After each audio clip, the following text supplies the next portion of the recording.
Under the light of the eclipse, a devastated land is revealed. A screaming larva prepares to attack. The protagonist, with his determination, shouts back at the larva. He stabs it inside its mouth, hitting vital points with his dagger. It doesn't give up on devouring him and keeps trying to bite him. His strength almost gives out from holding the larva for so long, but it was enough for it to finally die, allowing him to rest his arms. Panting while wiping his face from the creature's blood. Relieved to finally use his power, a colleague calls out to him. Powerful giant creatures and brave warriors face off on this terrible battlefield, waiting for the meager strength we saw before. The two complain that the protagonist is not doing his job as a baggage carrier. He apologizes to them for being distracted trying to survive. They just ignore him, leaving him alone to collect the remains of the corpses. He is left alone with his empty feelings. This world changed after the Abyss was discovered. An abyss that is another dimension where the monsters that once lived only in human fantasy live in reality. After the discovery of the void, humans started awakening powers, and with these powers, they kill these new creatures and explore the abyss. The notorious standard of judging a person is no longer their personality or effort, but their awakening rank. The strongest face horrible creatures, while the weakest work as slaves to the strongest. However, the protagonist is not one of these powerful awakenings, but a simple, unawakened carrier who carries luggage. He calls for the others after finishing collecting all the loot,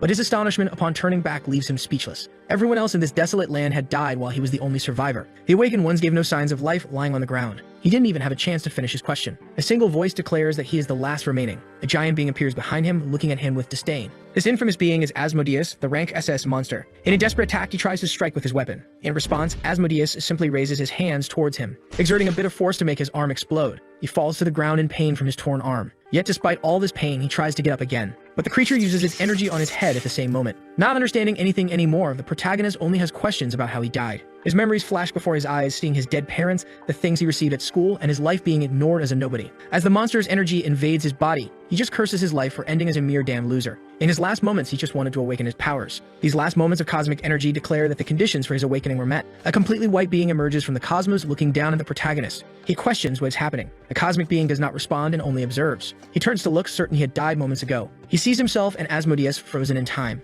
The cosmic being finally speaks, questioning if he had no questions about how time had stopped. The protagonist asks who he is. The only response he gets is that others call him king, but it is not important to know his name. The king says he will grant him his authority. Meanwhile, the protagonist is too immersed in doubts to fully comprehend the situation. The king says it's not good to be so distrustful. He chose him because he admired his tenacity and will. He aims his hand to deliver his powers. He says that if the protagonist waits patiently for an hour, the answers to his questions will appear. But until then, he will know nothing. An absurd mass of power falls on the protagonist, and the vision of the place becomes obscured. As he slowly opens his eyes, other voices speak to him. The first sight upon opening his eyes is of a guy slapping him. He is stunned by what he sees. The bullies prepare to hit him again. They laugh while the protagonist is slapped several times in the face. But his mind is elsewhere, or rather, it was definitely in the abyss moments before opening his eyes. He doesn't care about the slaps he receives and just focuses on trying to understand the situation. When the word authority comes to his mind, that's when he starts seeing strange things. In his vision, an attribute window appears. He observes that his age is marked as 19 years, meaning he went back 16 years in time. He starts laughing with joy even while being slapped non-stop. His loud laughter makes the bully stop hitting him,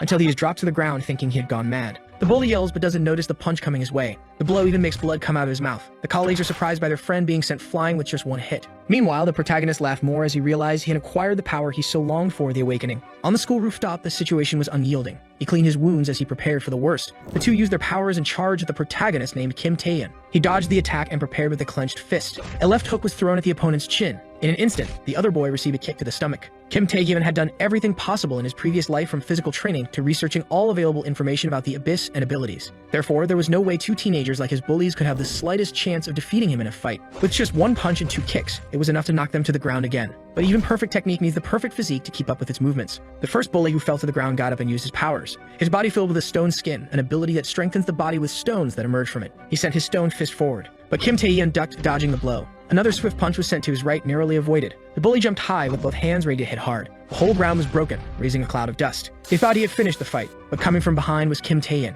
He reacted when he sensed his presence. But it wasn't enough to avoid getting punched in the face. Blood splattered again when the punch landed. But the blood wasn't from the bully, since he had protected himself with his stones, and the blood came from the fist that hit him. When Kim Tae-in realized he hurt his own hand, another stone punch was used, giving little time to react. He barely defended himself and was sent flying by the force of the impact. He crashed into the building, stopping him from being thrown off the rooftop. He was badly injured and surrounded by debris. The bully calmly walked towards him. He talked about knowing his own limits, and asked if he was going to run as he did earlier. But even a day before such a situation, he felt no fear and recalled the information he knew. All abilities have their own ranking, starting from F, the lowest, to S, the domain of those called monsters. The only ability he had was an unknown ability that no one had ever heard of, and it was still ranked F. The bully was surprised to see Kim Tae-in getting up. He stood accompanied by a crimson aura, and even though his opponent's ability was stronger, he didn't feel like he would lose this fight. The aura began to radiate fiercely throughout his body. He was stunned to see his target had awakened an immense power. Kim Tae-hyun felt his magic move according to his will and saw that the aura came from the power of predation. The bully strengthened more with his stone skin and charged at him. He just raised his hand quickly with his aura still active. At the moment of collision, he activated his predation ability. The bully didn't know what was happening, while he increased the intensity of his power more and more. In the motion of closing his hands, the power was nullified and the stone sprang from his body. The students acted normally without noticing anything, but suddenly, an explosion of force formed behind them. The dust gradually settled. Kim Tae-hyun stood while the other teenager fell unconscious to the ground. He found himself in a position above the fallen opponent. A voice in his head said that the predation was complete, and as a result, his power rose from rank F to rank E. Kim Tae-hyun's hands began to petrify, showing that a new ability had been registered. The stone skin was taken by him, and his entire fist became a solid rock. When suddenly, the scene changed to the school infirmary. The nurse was open-mouthed, seeing 3 injured youths being carried by another. Kim Tae-hyun greeted the nurse, trying to disguise himself. She shouted in confusion at the situation. The 3 boys were laid on the infirmary beds. The nurse used her healing abilities to treat their wounds. She tried to question how they all got injured, and he lied, saying they fell down the stairs. After healing in the infirmary, he left the school and walked the path home. Immersed in thoughts after today's battle, his daydreams were about his predation ability. In the past life, he trained all his life to increase the rank of the ability, but today, in just one fight, he managed to increase its rank. An F-rank ability that can surpass the strength of a C-rank and also steal other abilities from defeated opponents. He was filled with questions about why that king gave him this ability and why he returned to the past. Even with countless unknowns, he thought there was only one thing to do now, and that was to learn more about predation. Finally, he arrived at his house. He looked nostalgically at his home as it had been years in his memories since he last returned. He remembered that when his parents died, he started living with his uncles. A smile appeared on his face. He entered the house thinking if he should look for more information before his uncle arrived later. He reached the living room and saw 3 unfamiliar men and his cousin. He asked why he wasn't at school, but then his eyes widened as he realized something. The box his cousin was opening was full of money, and memories of his past life returned. He remembered how his cousin wanted to be with the delinquents and stole all the money from home, causing a huge mess. The bullies questioned who he was. Hwang Jae-young replied that he was his cousin. The blonde bully threatened Kim Tae-hyun not to meddle in their problems. He put his hand on his head as a way to show superiority, but he didn't show any sign of weakness. On the contrary, he was excited to have the chance to test his powers. The blonde didn't even have time to react to the punch he was about to receive. With one punch, he was knocked to the ground by Kim Tae-hyun, almost losing consciousness from the impact on the ground. Hwang Jae-young and the others were shaken by the situation. He raised his hand, preparing to activate his powers. The blonde put his arms in front to protect himself. He was scared, expecting some firepower to come out of his hand. Kim Tae-hyun was also excited, but the voice in his mind said that the ability to steal skills was currently inaccessible. The blonde looked, wondering why no power came to him, while he was surprised that predation hadn't been activated. A blow came his way while he was distracted.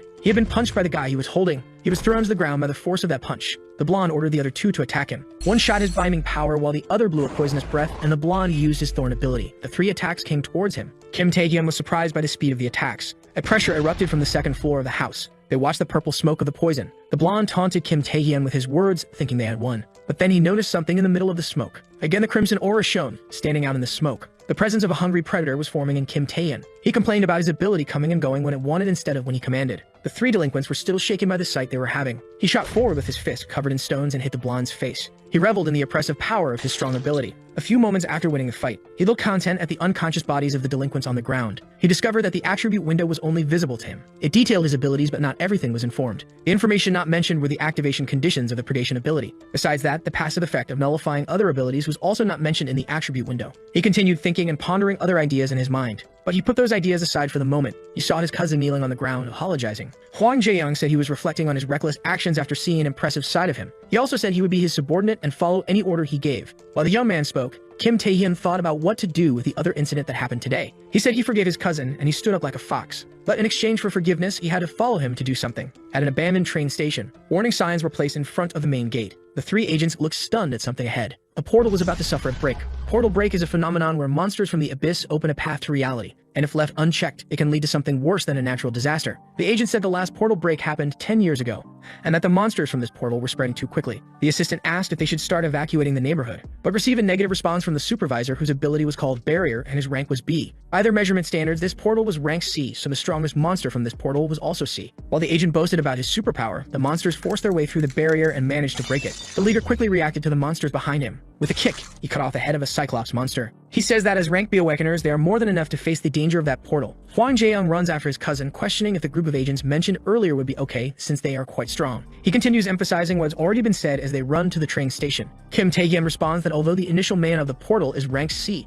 and the control personnel are rank B, they will have no problems with rank C opponents. Won Jae-young complains that this is exactly what he was talking about. But Kim Tae-hyun says that this would be true if the portal was really rank C, surprising his cousin. The area around the portal was full of dead monsters. The group leader analyzed the bodies, wondering how those rank C monsters broke his rank B barrier. He turns to face the gate again, realizing that the mana flowing from the portal is stronger than he estimated. Then they see more creatures coming out of the portal. The creatures touch the barrier, already crack it. The three look at the scene without words. The monsters break the barrier and disorient the three with a display of power. They easily exit the portal entrance towards the people. And the huge monster that accomplished this feat was a giant ogre of rank A. The leader is stunned that the portal is not rank C but rank A, and a huge explosion is triggered throughout the station. Won Jae-young asks his cousin how he knew such information. Kim Tae-hyun had no way to explain it to him, so he responds that it came from his intuition. In front of the two, a crowd of normal people was fleeing from the monsters chasing them. A woman at the front of the crowd said to run because it was a portal break. Won Jae-young looked perplexed as his cousin had told the truth, and Kim Tae-hyun told him to do what he had asked him to do earlier. He asked his cousin what he would do in that situation. He only responds that he will take care of the monsters himself and then meet them later. The city scene at night is illuminated by the building lights.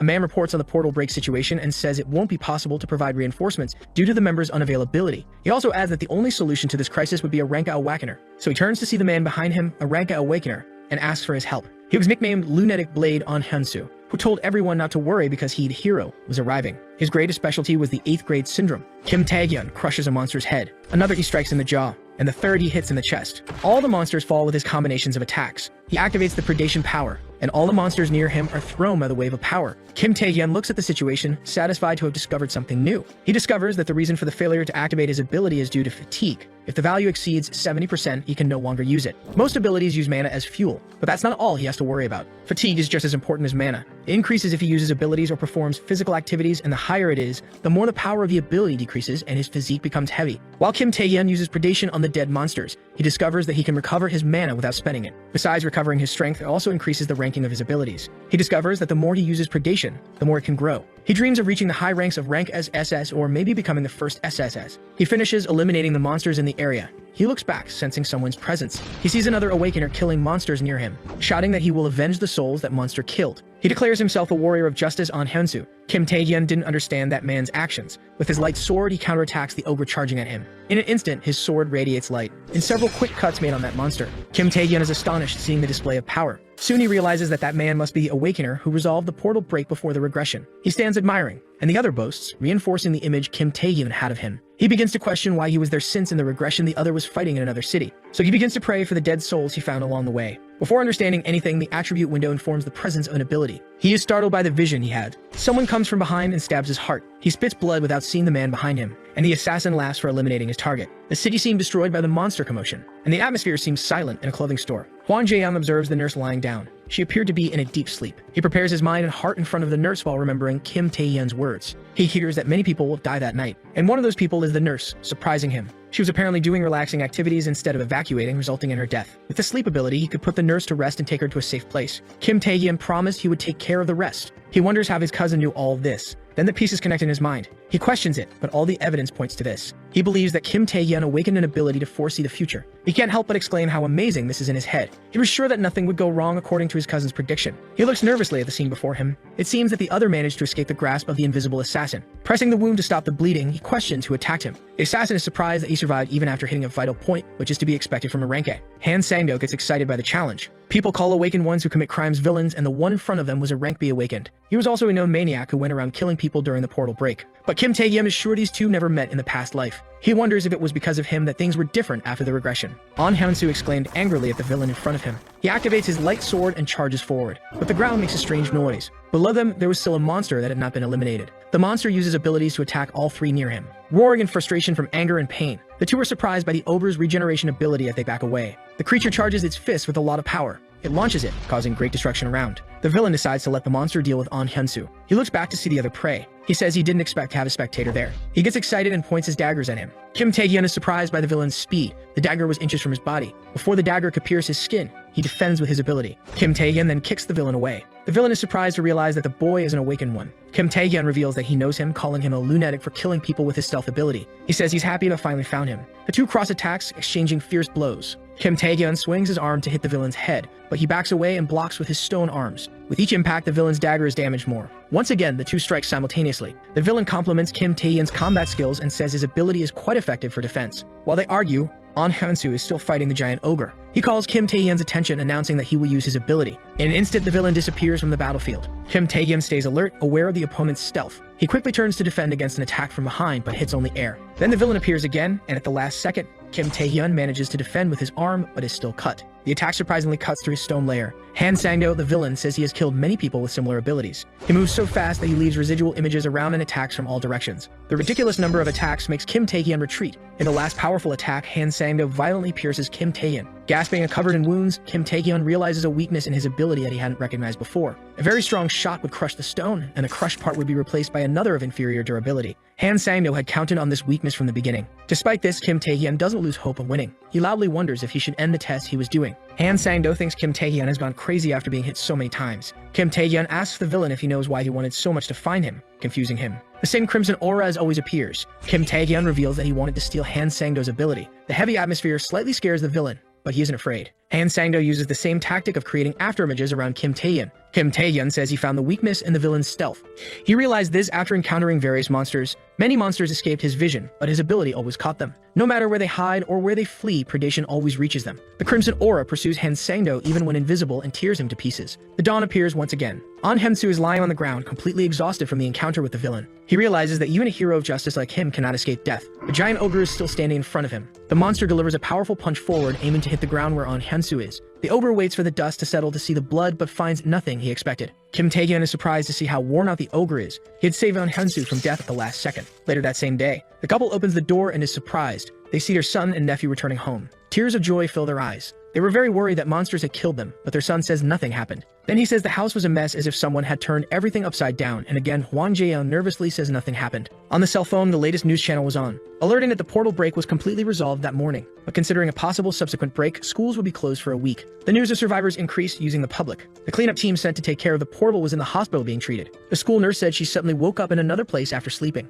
And in the interview with the only awakened present at the scene, he only said that the hero who saved those people was not him, but another unknown person. However, the corpse of the giant ogre was not found, and the identity of the villain who attacked the city has not yet been discovered. People realized that the preventive security measures were not enough. While watching the news, Kim Tae-hyun is glad his name was not mentioned. He stops walking after reaching his final destination of the walk. Now he had 3 abilities, the most recent being stealth. At his current level, it is very difficult to use all 3, because he doesn't have enough mana, and if he uses too much, he will end up getting tired quickly. Then he remembers that the only solution for this is potions. Potions are elixirs created for various purposes, such as recovering mana and fatigue. But potions are very expensive, which is why he was walking in this abandoned area. He planned to hunt, but to hunt, he needed a legal license to use his abilities in public. If he couldn't use his abilities in public, then he could only explore undiscovered dungeons like the one he was in. After crossing the narrow corridor, he encounters huge arthropod creatures and giant spiders. The humanoid creatures showed enough intelligence to speak and mock him. He realizes that the power of these creatures was comparable to rank B, but having a few of them was not enough for him to level up. The spider sisters perceive the insult directed at them and begin to attack. They all fill their mouths with venom, and then fire at him in a combined attack. They already sang victory after the combined attack, but the predation ability nullifies the effects of the venom, leaving him practically unharmed. The 3 are surprised because for the first time a human resisted their venom. The screams in that abandoned railway were intense. The attribute window showed success in stealing the ability to paralyze opponents. The Korean Players Association building was a huge skyscraper. A meeting room was properly guarded by 2 guards. 3 people were sitting waiting in that room. The one sitting in the middle was a new HR manager of the association, Go Tae-wook, and the other 2 were the best players in all of Korea. Player is the word to define an awakened legally allowed to use their abilities for exploring, cleaning dungeons, and so on. Currently, there are only 5 top players in the newly created Players Association. Among all the guilds created, the 4 best guilds were the Indivisible Fighters, the Alchemist Artisans, the Wizard Sorcerers, and the Informant Wanderers. And the agency that controls these 4 guilds and all other players was the Players Association. In front of Go Tae-wook were the Guild Master of the Wanderers, Yu Aeon, and the President of the Players Association, Chi Chinwei. Both are rank S players. The President asked Yu Aeon if she discovered anything about the Evil Guild. The Evil Guild is a criminal organization formed by the most ruthless criminals among the villains. The recognized members of the Evil Guild always wear golden rings with 3 skulls embedded in them. She hands over some papers with the recent movements of the Evil Guild and a list of their targets. Then she says she knows that wasn't the only reason she was called. And the President immediately asks for her opinion on this case. She, confused, doesn't understand his question. He questions when she took the player test and is told that she did it at the age of 19. That she understands the meaning of the question. The President smiles in contemplation at her astuteness and noticing that he suspected a high school student face a rank monster. In the spider cave, no monsters were left alive, only Kim Tae-hyun sitting on a pile of corpses. Then he calls one of the four major guilds the alchemists. He asks if he can buy potions while surrounded by magical crystals from all the monsters in the cave. The school closure order ended and the students returned to classes. During the week, Kim Tae-hyun did various activities, from physical training to exploring other undiscovered dungeons and even going to the Alchemists Guild headquarters. At the headquarters, he exchanged all the mana stones for potions and was treated like a VIP client. Additionally, he increased all of his attributes and fortified his abilities to rank C. He rested his face in his hand while the other students watched from a distance. Everyone heard rumors of him beating the bullies and awakening his powers. One of the students thought Kim Tae-hyun's awakening was the smallest of all, and a group of students walked towards the classroom where he was. Kim Tae-hyun noticed their arrival. The chairs were thrown to the floor, creating space. The newcomers grouped in front of him, and their leader put his feet on the table. His name was Lee Jung-gae, and he was rank S. He activated his aura of intimidating power. Lee Jung-gae was the son of the CEO of the Tasa Group conglomerate, the group that sponsors the school. He was the chief of all bullies, abusing his authority and the main culprit for picking on Kim Tae-hyun. Kim Tae-hyun asked him why he called himself a friend and retaliated by showing his aura of power. One of the bullies behind questioned his disrespect, but Lee Jung-gae punched him. The bully was punished for interrupting the conversation. Kim Tae-hyun did not react to the violence in front of him. Then the leader began to release his superpower to intimidate him for disrespect. Kim Tae-hyun was impressed with the level of magic from a rank as awakener. Discreetly, he prepared his hand in his pocket, wondering how he would react to his predation. But the two were interrupted before they could face off. Lim Aeon ended the discussion and extinguished Lee Jung-gae's fire with her ice abilities, merely warning Kim Tae-hyun not to continue the fight. Lim Aeon had nicknames like Class President, Miss from a Rich Family, Half-Sister of Yu Aeon, rank as Awakener, among many others, and she might earn more in the future.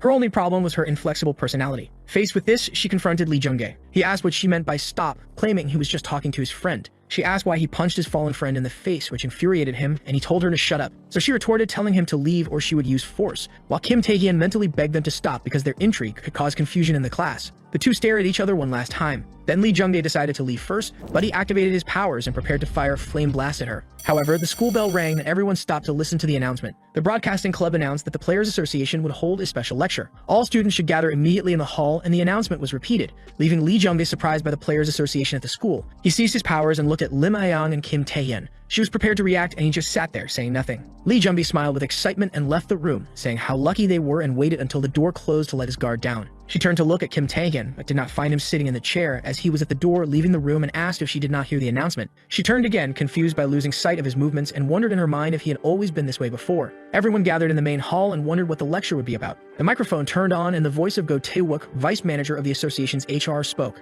He said they were there for two reasons. The first is the association's lack of response to the portal break and to provide safety training. The second reason was to inform the changes in player tests for students, who are the future of South Korea's new Players Association. Lee Jung-gae silently cursed Kim Tae-hyun. Lim Aeon longed to talk to Kim Tae-hyun later, and he just yawned with sleep in his seat. Everyone wondered about the relationship between the player tests and those who had not yet turned 19. Go Tae-wook revealed a secret. Due to the portal break and the increasing number of monsters and dungeons, the association was short on staff, so they would be tested even during high school. This revelation shocked everyone. The selected students from each school would be chosen based on grades, academic records, and behavior. But Kim Tae-hyun knew that was a lie. The selection process had already begun. Go Tae-wook had an ability called Observer's Eye. This ability could quantify the total sum of the target's abilities and allowed him to see the attribute window when focusing on the target. He marveled at the numbers of everyone in the hall. He believed the numbers were much better than in other places he had visited, and among these candidates, some stood out in his mind. Lee Jung-gae with 1924 and Lim Aeon with 2335. He recalled that the Wanderers had sent a list of recommendations but couldn't believe there were so many untrained awakeners. A smile spread across his face. Lee Jung-gae raised his hand, drawing everyone's attention. He was curious about his action.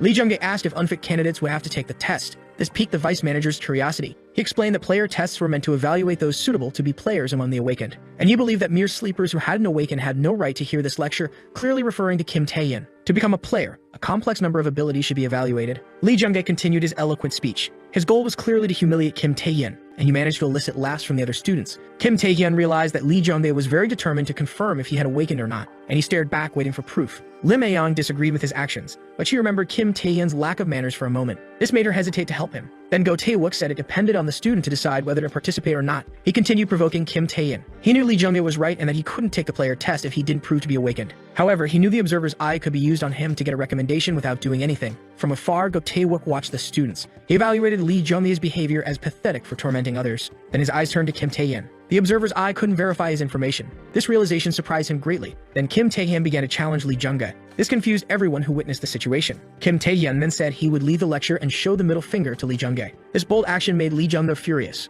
Go Tae-wook still couldn't accept that his ability didn't work. Even with the association's president and the Wanderers Guild master, this kind of error had never occurred with his ability. Kim Tae-hyun left the hall, and Go Tae-wook couldn't identify why his ability didn't work on a child like him. A few steps before the door, he stopped. He tried incessantly to use his ability to see him but never succeeded. Kim Tae-hyun turned and allowed his ability to be checked. Go Tae-wook was instantly surprised. A terrifying aura surrounded him, and the power above his head was measured at over 5,000. Sometime later that same day, Kim Tae-hyun was reading numerous books in the library, searching for clues about the king, but was interrupted by the group of bullies he had defeated before. They said Lee Jung-dae was looking for him and that he should get up, and he boldly challenged them, refusing to follow their orders. They were momentarily silent but mentioned his aunt's restaurant. This shook him a bit. He took his eyes off the books and raised his head, and they said the leader sent them to say that they insulted Kim Tae-hyun, calling him a pathetic orphan who only caused trouble for his uncles. The bully with closed eyes didn't see the attack coming his way, and the library exploded with the pressure of the blow. All the bookshelves were destroyed. The bully was held by the neck with his mouth bleeding. The other two were easily knocked out. Then Kim Tae-hyun simply asked where Lee Jung-dae was so he could find him.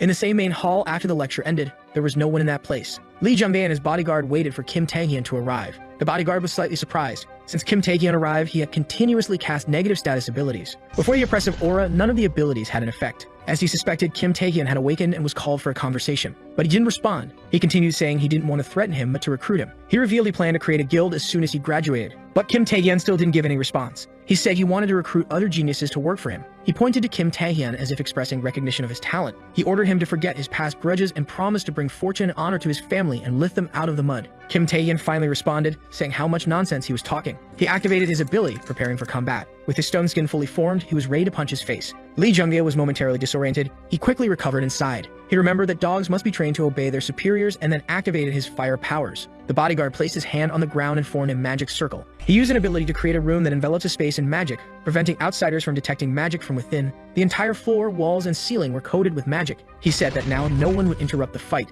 The two youths had already started fighting since the room was formed. Kim Tae-hyun with his stone arm pulled back, prepared to punch. Lee Jung-dae coated his fist with flames. Their blows collided, generating an explosion of energy. The flames were stronger than the stone, shattering it into pieces. He felt pain throughout his arm. He was already preparing to deliver a kick with flames. His kick sent Kim Tae-hyun flying, crashing against the wall. The explosion from the impact and the heat of the flames caused him several internal injuries. Lee Jung-dae enjoyed showing his superiority. The bodyguard just watched the fireworks. He felt pity for the young man facing his young master. Kim Tae-hyun emerged from the flames and charged forward, but the attack was blocked and he immediately prepared to counter. He raised his fire-loaded hand towards Kim Tae-hyun. He unleashed an explosion of fire in his face. The bodyguard continued to observe calmly until he discovered something unprecedented. After the flaming blow, the flames ceased. Quickly, Kim Tae-hyun recovered and retaliated with another stone blow. He began to overpower Lee Jung-dae. The two struck at the same time, but Kim Tae-hyun's fist hit his face first. With the force of the blow, it sent him flying. The bodyguard couldn't believe that the young master was overpowered with brute strength. Lee Jung-dae showed difficulty getting up. He pressed on what Kim Tae-hyun had done to his body that wouldn't move. The bodyguard was surprised to hear that his body wouldn't move. He discovered that physical strengthening wasn't Kim Tae-hyun's only ability. He was thrilled that his paralysis ability worked. The paralysis ability can easily pierce through rank as resistances. Stealth is immediately nullified against long-range fire attacks, and predation as a last resort shouldn't be used lightly. So the goal was to accumulate paralysis through physical combat. He discovered that the status effect of abilities has a greater effect when used in direct attacks rather than at a distance. Therefore, the last damage caused by several attacks containing paralysis could penetrate under the opponent's high rank as resistance. The bodyguard was speechless at the sight of the young master losing. He claimed in his mind that Kim Tae-hyun was a genius, but the fight wasn't over yet. Lee Jung-dae was lying on the ground suffering from paralysis. He admitted to underestimating too much. Then he pulled a purple crystal from his pocket. He crushed the crystal between his fingers. The fire giant formed in front of Kim Tae-hyun. Lee Jung-dae now said he would fight seriously, with the flames on his body increasing in heat. He propelled himself forward with his flames. The fire titan threw a powerful punch but missed its target by a hair. He let out a shout above the titan's height, with his arms entirely covered in stone as he prepared to punch. But the titan retaliated with a breath of fire. Their attacks collided in the middle of the room. The flames slowly consumed the rock's durability. The stone protection was destroyed and Kim Tae-hyun was thrown by the explosion's force, crashing hard to the ground. The bodyguard still watched the battle unfold. He recognized that the Titan was the true form of the young master's Heart of Fire ability. The purple crystal used earlier was a mana amplification stone created after refining stones found inside monsters. Thanks to the amplifying stone, Lee Jung-dae could use the full power of his ability. The bodyguard worried about other things beyond the use of that stone. He shouted for the young master to stop or he would end up killing Kim Tae-hyun. He also warned that it was too much power for him to handle and that his blood vessels could explode from the mana surge. A fire shot was aimed at the bodyguard, exploding where he stood, almost hitting him. He was angry at his subordinate for giving him orders. He said he wouldn't let a piece of shit humiliate him like that. Kim Tae-hyun had barely recovered from the last attack and was immediately struck by the fury of the fire titan. He laughed hysterically at the death of Kim Tae-hyun. He ran to stop the young master from going too far and help Kim Tae-hyun. He extended a hand into the hole to help him up but received a punch in the face, sending him far away, spitting blood. Kim Tae-hyun asked what he was saying after he personally started this fight. He drank several restoration potions, preparing to take the combat seriously with his predatory aura. In the building of the Korean Players Association, the vice manager reported in the president's office. He was shocked by the exorbitantly high numbers of 1,900 and 2,300 for the students Lee Jung-dae and Lim A-young respectively. The vice manager claimed that without a doubt, these two students were ranks awakeners. The other agents couldn't believe there was an untrained rank S with potential comparable to Japan's Saint. The Saint is one of Japan's top players whose power exceeded 2,500 since the first inspection at the age of 19. In this case, she barely exceeded 2,500. The vice manager couldn't help but be astonished when he remembered Kim Tae-hyun's value of 5096. He wondered if it was an evaluation error or an error in his ability. He left the president's office with other agents and set out to find Kim Tae-hyun again to confirm his doubts firsthand. The bodyguard had a disbelieving look, doubting if what his eyes saw was correct. The predatory ability was suppressing the powerful fire titan. He tried to break free, not understanding how Kim Tae-hyun was doing this. He couldn't believe he was being overpowered by someone he considered weaker. He shouted that he was in hair and a powerful rank S. Kim Tae-hyun asked what it mattered if he was in hair or what his rank was, exerting a bit more power in his ability. The king's power took shape above the decaying scarlet vines. They devoured Lee Jung-dae's titan form, and the entire court was destroyed in reaction to the power. The entire gym was destroyed. Lee Jung-dae was unconscious on the ground. The bodyguard trembled intensely. Kim Tae-hyun watched ahead with surprise. The bodyguard had protected the young master by throwing himself in front at the last moment to pull him from the attack during the predation. Fortunately, he acquired the ability in time. He asked what he planned to do and how he would handle the consequences. Kim Tae-hyun questioned how he could act brazenly after getting involved in the fight. He stated he wasn't the type of man who would flee from such a threat. He denied having a plan to kill Lee Jung-dae, but insisted that he deserved fair compensation for his life. The bodyguard's face turned pale upon hearing Kim Tae-hyun suggesting that 1 billion won would be enough to keep the hair Lee Jung-dae alive. Outside the gym, several students gathered around the explosion. While everyone wondered if they were villains, Lim A-young recognized whose flames those were. She furrowed her brows with Lee Jung-dae's name in mind. Then the scene of Kim Tae-hyun being bullied flashed through her mind. The nurse tried to calm all the students, but Lim A-young ran ahead of everyone towards the gym. The nurse was surprised to see her running. She was a few meters from the door, regretting having just watched those two in the gym without doing anything. She entered without fear, running through the flames. She wished in her mind that Kim Tae-hyun hadn't died in the explosion. Then she saw the previous scene unfold completely differently in her mind. She had no reaction while he talked to her. She questioned him about what he did to defeat Lee Jung-dae, but Kim Tae-hyun, not wanting to explain, lied, saying he fell down the stairs. The lie couldn't be more obvious, and Kim Tae-hyun asked her to handle it alone without telling others what she saw. He hurriedly left the place, and Lim A-young ordered him to tell what really happened. But when she turned towards him, he was no longer there. She didn't understand how he could have disappeared so quickly. Kim Tae-hyun reappeared far from the gym. He said Lim A-young would handle the situation for him and that the Taisen group had already taken part in his reward. He turned to look at his status. A new ability and a new attribute were added to his window. The charm attribute with 5 points, and the ability Monarch's Heart capable of strengthening his group members. He felt slightly irritated to have acquired an attribute from celebrities like Lee Jung-dae, but was happy to have gained the ability. He remembered that abilities that strengthened the group were rare. For someone like him who uses various abilities, the Monarch's Heart was very useful as it combined with any other ability. While rejoicing in his achievements, a group of black cars appeared in front of him. The figure who got out of the car said he was pleased to meet him. The vice manager said he had many questions for him. Kim Tae-hyun wondered how he had ended up where he was at that exact moment.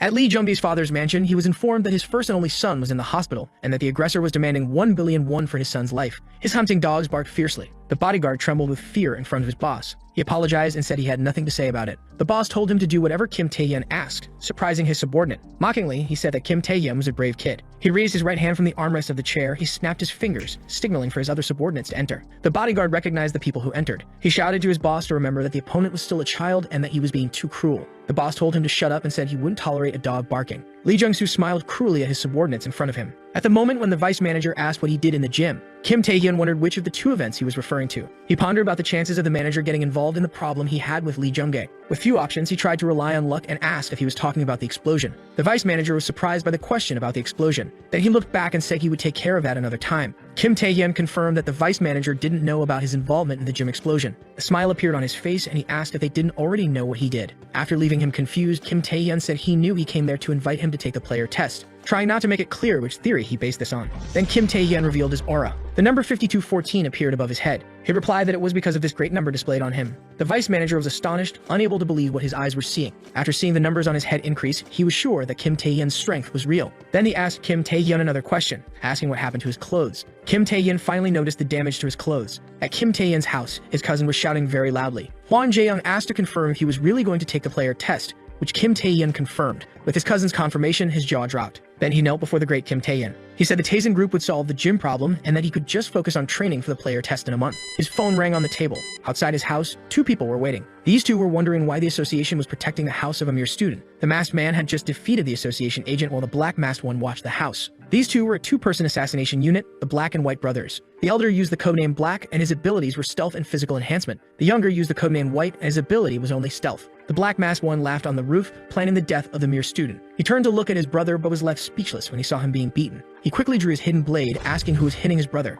Kim Tae-in let go of the white masked villain. The black masked one had no time to react. He received a full knee strike from the one who was supposed to be his target. A few hours earlier in the gym, the bodyguard said he couldn't make the decision to keep the event quiet and to hand over 1 billion won alone. Kim Tae-in said he wasn't evil enough to throw that duty on the minions and asked him to get a good deal with his boss. Then he conjured a contract in the palm of his hand. The promise of the Awakened, a contract created by magic, and breaking it would result in a random permanent penalty. The first condition of the contract was, besides providing 1 billion won, he also had to fix the gym incident. Live on the news, it was reported that the cause of the gym incident at the school was a gas leak, fulfilling the first part of the agreement. The second condition was to inform him in advance of any revenge actions against him. The Black Masked One quickly launched an attack with his blade, something that was easily dodged by Kim Tae-in. He prepared his left hand and delivered a powerful punch forward. The Black Masked One dodged upwards and prepared to counterattack. He attacked from behind but couldn't hit his target. He couldn't believe he missed that attack. From behind him, Kim Tae-in mocked the weakness of the assassins sent to kill him, saying they were nothing but their stealth abilities. On the street, a big black car was giving a ride to Yoo Ae-young. She called the president, asking about the player test. She asked the president who will be observing her participation if it's Shin Yunbok from Busan, a rank S. On the other end of the phone line, the president denies Yoo Ae-young's speculations. He said that Shin Yunbok is a good candidate, but he is more interested in her sister, Lim A-young. She says she doesn't appreciate the president's jokes. Then the president asks her who she is interested in. Yoo Ae-young says it was Shin Yunbok, but another candidate caught her attention. She replies that their vice manager Go Tae-wook personally cornered a rank S. Kim Tae-in had already exterminated the two black and white masked assassins. Then he looks at his hand and realizes once again that he is having trouble using his predation power. The attribute window says that he is unable to use predation due to his physical incapacity. On the streets in front of Kim Tae-in's house, the black and white masked assassins were exposed on the street. Agents of the vice manager Go Tae-wook complain about the horrible conduct of attacking high school children by the assassins. Go Tae-wook thanks Kim Tae-in and asks if he knows who paid them to assassinate him. Surprised by the question, he decides not to tell, saying he doesn't know anything. Go Tae-wook wonders if the participant list was leaked. Kim Tae-in thinks it could be a problem if the Taesin group knows too much about him, but he thinks they are the least of his problems now. He tries to exert control over his ability, but unfortunately, his physical capacity is insufficient to use it. He starts walking back home while thinking about how to increase his status to be able to use predation again. Predating monsters or awakened ones are flawed methods because they require using the ability.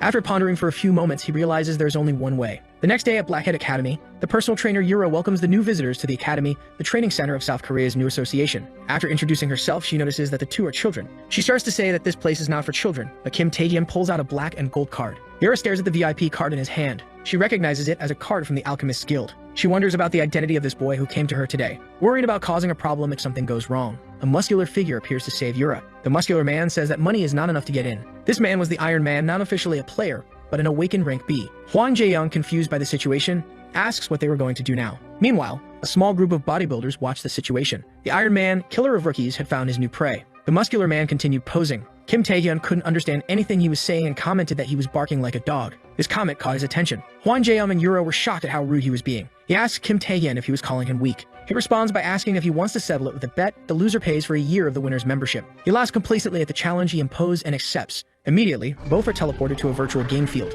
Everyone in the academy watched the unfolding scene excitedly. Hwang Jae-young asks what that game simulating the abyss was. Yura responds that it is a game program called the Virtual Portal. In the Virtual Portal, there is an exact replica of the abyss, and that is where the competition begins. The objective was to reach the finish line carrying the most weight in the shortest time possible while eliminating rank B monsters along the way. This game was the most common way to establish a hierarchy in this academy. The Iron Man starts bravely advancing. He charges at various creatures. His muscle enhancement ability gave him immense advantage in combat against the creatures and also improved his mobility. It allowed him to carry a large amount of weight within the virtual world. Suddenly, he sees a light shining beside him. It was Kim Tae-in's advance, overtaking him in an instant. 3 monsters appeared to intercept him, but his mere advance was enough to pass through them. He prepares a powerful kick, and the monsters can't react. They can only watch him easily eliminate them. He kicks upwards and easily eliminates a group of monsters along the way. In his descent, he eliminates those he passed by. The virtual monsters can only see him arrive before they die. He sees the massive amount of points Kim Tae-in is scoring ahead of him. He is extremely shocked by this sight. Everyone else in the academy is also shocked, only Hwang Jae-young is cheering for him. He turns his gaze to the Iron Man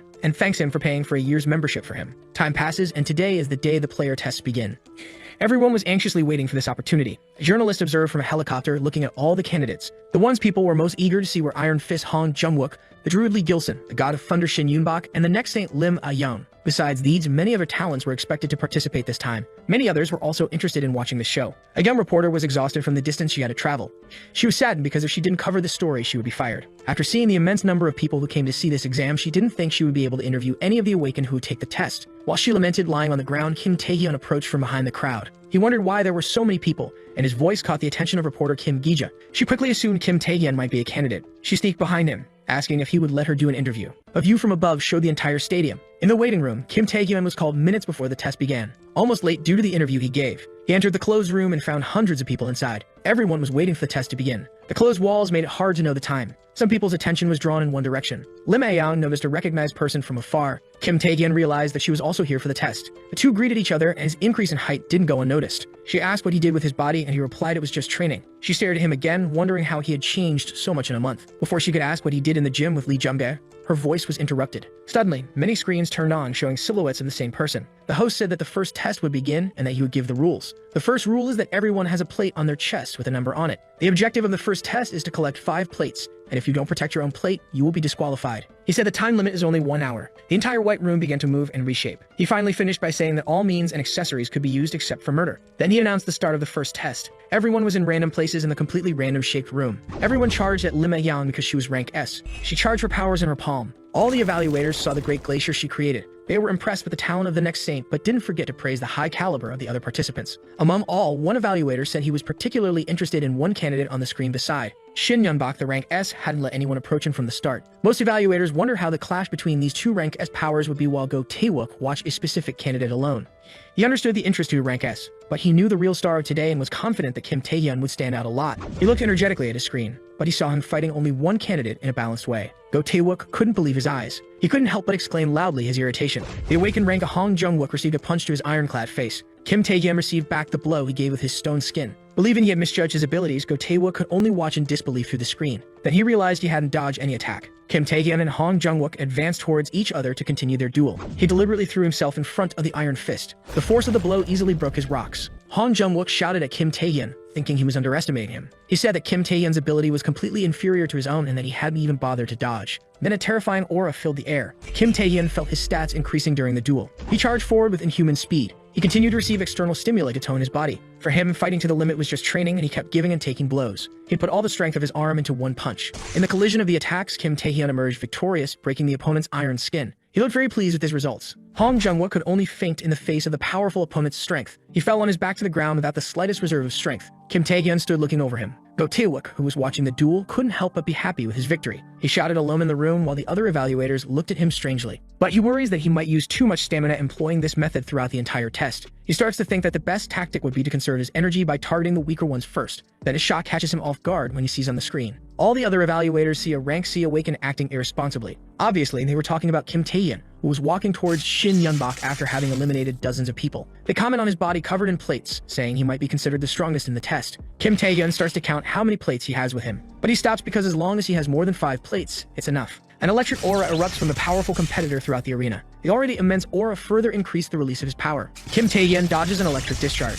Shin Yunbok is delighted to see his enemy's speed. From the beginning of the test, he thought everyone was too weak to entertain him, with the only exception being Lim A-young, who was of the same rank as him. Shin Yunbok concentrates his discharges once again to attack. All 3 attacks were skillfully avoided by Kim Tae-hyun. He prepares with his stone skin on his foot. He's going to kick towards Shin Yunbok. The kick is immediately defended by electricity. Even Kim Tae-hyun was surprised by his defensive power, but Shin Yunbok praises him for being so fast that he couldn't see his attacks. The power erupts for him again, sending Kim Tae-hyun away from him. He is perplexed by how treacherous the god of thunder is, possessing an ability capable of controlling lightning, and a massive defense that allows him to stand still while attacking both at a distance and up close. His destructive power is not something to be underestimated by anyone. Kim Tae-hyun focuses on thinking of a plan that doesn't use purgation, which is currently unavailable to break through his impenetrable defense. Shin Yunbok sees that he isn't coming to him, so he asks if he wants him to advance as well. He is astonished to see him running so fast towards him. He charges an enormous amount of lightning into his hand for the attack. He narrowly dodges by turning his neck to the right. Then a charged kick is delivered but is also successfully avoided. Hands charged with energy head towards him again. Numerous successive attacks from Shin Yunbok were made, even destroying the arena.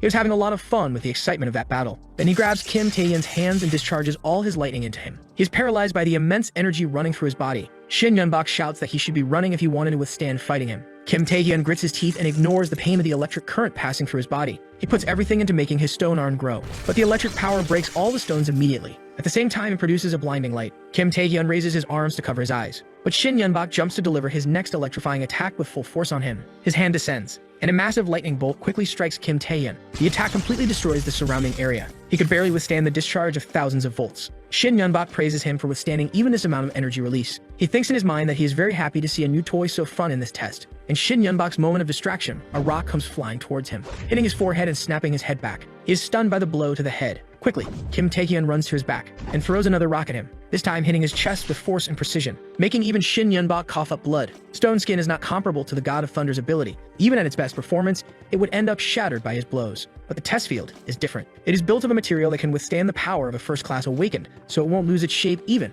if it ends up cracking. So Kim Tae-hyun's plan was to use the broken stones, small or large, he found along the way to attack Shin Yun-bak, until he can overcome his enemy's supreme defense. Then he uses the large stone to strike with all his strength. He is built from a material capable of withstanding the power of a first-class awakened, so it won't lose its shape even if it ends up cracking. Thus, Kim Tae-hyun's plan was to use small or large broken stones he found along the way to attack Shin Yun-bak, until he could overcome his enemy's supreme defense. Then he uses the large stone to strike with all his strength. With this act, he destroys a good portion of the arena. With the boy's defeat, the audience wonders how rank S could lose to a rank C and who Kim Tae-hyun might be. Having defeated the boy, he collects the last pieces needed for the tournament, and now he only has to wait for the test to end. While distracted, he is hit by a surprise ice attack. Looking in the direction the spell was cast, he notices another spell of the same type, only larger, directly above him. At this moment, a girl named Lim Ah-young appears right in front of him. Seeing the girl so close, he feels confused and wonders why she was there and how long she had been watching them fight. However, as she approaches the protagonist, the girl says she believes that great power comes with great responsibility. For power without responsibility is merely violence, and she comments that Kim is very strong but never imagined he would defeat Shin Yun-bak in that manner, and that he probably defeated Lee Jung-ji in the same way. Soon after, the girl exudes a chilling aura, her eyes glowing with a pale color, as she uses her powers to cause massive destruction aimed at the protagonist. In response, the protagonist remarks that the girl's snow resembled a bomb, making stealth or anything of the sort entirely useless. The girl then manages to strike him with an excellent blow. At that moment, she says that back in the gym, she believed in him, and that she thought he was different from other kids like Lee Jung-jae, that he wouldn't act recklessly, driven solely by his self-interest. But after seeing him fight, she realized that in the end, it was all his fault. She then continuously strikes him with extremely powerful blows, leaving the protagonist in a tough situation. Afterwards, she states that the unauthorized use of abilities is a crime and that those two boys are still in the hospital. However, after everything he went through, she decides not to report him, but he must withdraw from the player tests. She declares that he doesn't deserve to be a player. In turn, the protagonist gets up and asks her who she thinks she is to say all that, because she wasn't even able to put an end to Lee Jung-ji's tyranny. And even after saying all of that, all she really wants is to eliminate him. He then says he would have preferred her to use survival in the test as an excuse instead of being so pathetic. Those words make the girl's facial expression change completely. She, in turn, declares that in that case, she won't go easy on him anymore. Next, she uses her power to create a massive ice staff and says she will eliminate him with it. At this moment, the protagonist realizes that after being shattered thousands of times, his stone skin has lost its functionality. Even if he uses stealth, he'll be detected by her area attacks. And the attribute boost granted by the monarch's heart is already active, but isn't enough to turn the tide. However, predation is still sealed, and to make matters worse, he has no stamina to paralyze her as he did with Lee Jung-jae. So in the end, he only has one chance left to win. The battle between the two continues, causing massive destruction in the arena. Amid the brilliant light emanating from the arena, the entire audience wonders what is happening, as they can't see anything at all. However, as the arena's light begins to dim, everyone is shocked by the scene they witness. The scene they see is the protagonist and the girl on the ground locked in a kiss. But it wasn't just a kiss. In reality, it was a paralysis ability. Status effect abilities that cause abnormal conditions at close range instead of long distance. And whether directly or indirectly, they have an extremely high chance of success. The protagonist infused paralysis into his blood and made her swallow it. But considering that a rank S possesses monstrous resistance, this was just a provocation. Nonetheless, the girl couldn't resist and became completely paralyzed. Then the protagonist's system notifies him that he caused immense psychological shock to his opponent. As a result, his charm increases by 3. At this moment, the announcer declares that the first round of the tests has finally ended, and that the medical team will move everyone to a safe place, so they ask all participants to remain in their positions. After the first round of tests was completed, all injured participants were promptly attended to by the medical team. However, even though Lim Ah-young was paralyzed, she still possessed her test blacks and was competent in combat, thus passing the first round. As for the protagonist, despite only managing to collect 7 plaques, he unexpectedly defeated Shin Yun-bak and Lim Ah-young. This made him the center of attention in the tests at that moment. Thus, all the participants who saw him began to wonder about his rank, those he defeated, and even the tricks he might have used. Moments later, he analyzed his healed body, thinking that the healing abilities were great since he couldn't even walk in his previous state. Shortly after, Shin Yun-bak arrived, eager for a rematch against the protagonist. He told the protagonist that this time he wouldn't be able to use the same tricks he used inside the arena. As the rematch began, the young man released a massive amount of aura. As the fight started, several other players began watching, with one commenting that Shin Yun-bak was trying to get revenge for the previous fight. Meanwhile, Another young man said he didn't care if Shin eliminated a candidate, but he should go all out and crush the protagonist. However, Shin became extremely irritated with them and told them they had nothing to do with this battle and should stay silent. Then Shin Yunbok declared he would show him that he was nothing without cheap tricks in a clean and fair fight. However, before the fight could start, everyone present, including the two of them, began to be pressed to the ground due to gravity magic. The man who cast his power started to approach, and as he did, he asked if the boys weren't going to let others rest. He added that they acted as if they didn't know their place. This man was the S-rank player Park Sung-jin, one of the best players in the New Korea Association and a future S-rank player. At this moment, the protagonist attempted to stand up despite the gravity, which left the man impressed as someone was still standing. However, he intensified his gravity magic, ensuring the protagonist couldn't rise under such pressure. The protagonist then thought he had heard that the abilities of an S-rank awakened and an S-rank player were on entirely different levels, but he hadn't expected it to be this different. Meanwhile, player Park asked if he was withstanding all that pressure, noting that even veteran players couldn't endure so much. Before he could increase the pressure further, he was interrupted by the doctors responsible for the players. One of the doctors demanded to know what the hell he was doing to the kids who had just been treated, and whether he was trying to eliminate them all before the second round began. However, Park claimed he wasn't trying to eliminate them, but rather to control the situation. The doctor then accused him of lying, stating he knew Park did this every year to test the players' abilities. Meanwhile, unlike the other players who were completely unconscious due to Park's pressure, the protagonist managed to stand, leaving the man astonished. Impressed with the protagonist, Park asked for his name, to which he responded that he was Kim Tae-hyun. Park then thought to himself that Kim must be the C-rank player who defeated Shin Yunbok and Lim, and noted it had been a long time since someone had piqued his interest this much. Placing his hands on the protagonist's shoulder, he said it was clear he aimed to become an S-rank player and asked if that was correct. He added that he would be waiting for him and then left the area. However, the doctors began chasing after him, asking where he thought he was going after causing such a scene. Moments later, the players who advanced to the second round all found themselves in a forest, where the S-rank player Park was also present. He asked if everyone was ready after a brief rest, and then announced that they would begin the second round of the player license test. The final test was behind the portal they were about to enter. This portal led to a D-ranked dungeon, and he announced that every 5 participants who reached the dungeon through the portal would be allowed to explore it with him as their supervisor. They would be evaluated on all their actions during the dungeon exploration. Any necessary items, such as weapons or supplies, would be provided by the association. The protagonist thought to himself that the second round being a dungeon made sense, especially for an inexperienced amateur. There shouldn't be any problems, as it's a rank E dungeon. Besides, active players will be with them. Unless it's a double dungeon called Apocalypse. Inside a rank E dungeon at the player testing site, the world's first double dungeon was discovered. This led thousands of people to shake hands with God, including the first group to discover it. This triggered dungeon breaks in countless undiscovered dungeons, so he thinks it would be great if he could stop this with a simple warning. However, no one would believe his words without any proof, and even if they did, it might end up suspecting him. That would be embarrassing, but he'll have to deal with his own problems as long as he's not part of the first discovery group. He can find various ways to survive. Upon entering the dungeon, he realizes that he's now part of the exact group he didn't want to be in. Then the protagonist's group supervisor asks if everyone is ready. The supervisor for the second round of tests is an A-rank player, Do-hak, the first person to discover the Apocalypse double dungeon. With a serious expression, the protagonist thinks he's in deep trouble. As they explore the dungeon, they encounter monsters but manage to defeat them with ease.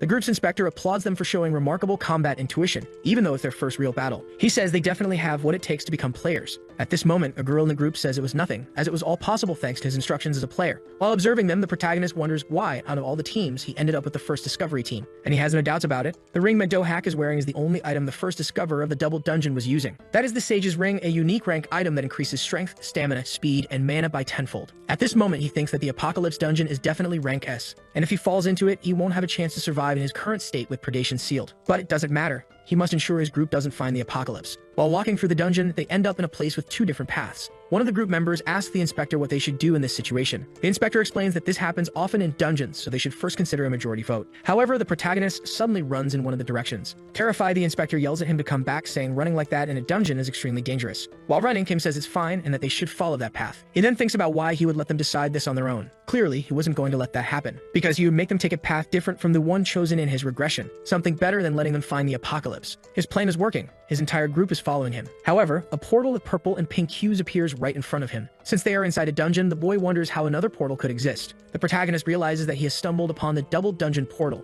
All of his effort to keep his group from reaching it was completely in vain. To make matters worse, a member suggests they check what's inside the other portal. However, the protagonist commands everyone to stop right there and asks if they can't tell just by looking. After all, another portal different from the dungeon entrance is strange, no matter how you look at it. He insists they need to report this unusual incident before doing anything else and asks Do-hak if he agrees. Do-hak replies that it's indeed believed his first time seeing something like this and that by the rules, reporting it to HQ would be the right thing to do. However, he suggests they try it just this once. He says he understands what the protagonist means, but the mana he feels inside the portal, unlike its appearance, doesn't seem dangerous. Besides, it's just a rank D dungeon. Even if something happens, he, as an A-rank player, is present. He concludes that either the association prepared this portal or it's an extremely rare occurrence. Therefore, exploring this dungeon will earn them good points in the test. At this moment, the protagonist asks if Medohak has lost his mind as he isn't acting according to the rules. However, Medohak questions whether someone who doesn't even know how to work as a team should be saying that. Hearing these words from their inspector, the entire group turns against the protagonist's idea. After all, just moments ago, he was running carefree through the dungeon. Ignoring all the danger, one of the boys in the group said that even if the protagonist was a little skilled, he shouldn't forget his place. Another boy remarked that he couldn't believe the protagonist was talking back to an active player, calling him arrogant. Since most of them decided to side with the inspector, they chose to enter this other portal. In an attempt to stop them from entering, the protagonist said he needed to speak to the inspector. However, with a snap of his fingers, the inspector filled the entire area with light. Upon entering the dungeon, the group noticed something strange and suspected that this was actually an S-ranked dungeon. At the end of the corridor, they spotted a giant, terrifying statue holding an enormous sword. The group began questioning the inspector, asking what was going on and whether he was sure this was a D-ranked dungeon. At that moment, the protagonist told everyone to be silent and instructed them to only look ahead. Hearing this, one of the group members commented that the protagonist was still being rude. However, the protagonist replied that something was coming. As soon as he said that, two statues appeared in the area, ranked Death Knights. This left the group wondering how they ended up in such a place, and the frightened inspector told everyone to prepare for battle. The inspector and the two statues then engaged in an intense fight. Using his power, the inspector seemed to be holding his own against the two statues. At that point, the entire group joined the battle alongside the inspector. They strategized to block the monster's vision, shield the front lines, and keep attacking without giving the enemy any space. After managing to defeat the monsters, a girl in the group said they were safe now and admitted she hadn't expected them to be able to defeat a ranked monsters. One of the boys celebrated prematurely, claiming it wasn't a big deal and that he could do it again. But as he gloated, more statues began to appear behind him, not just two,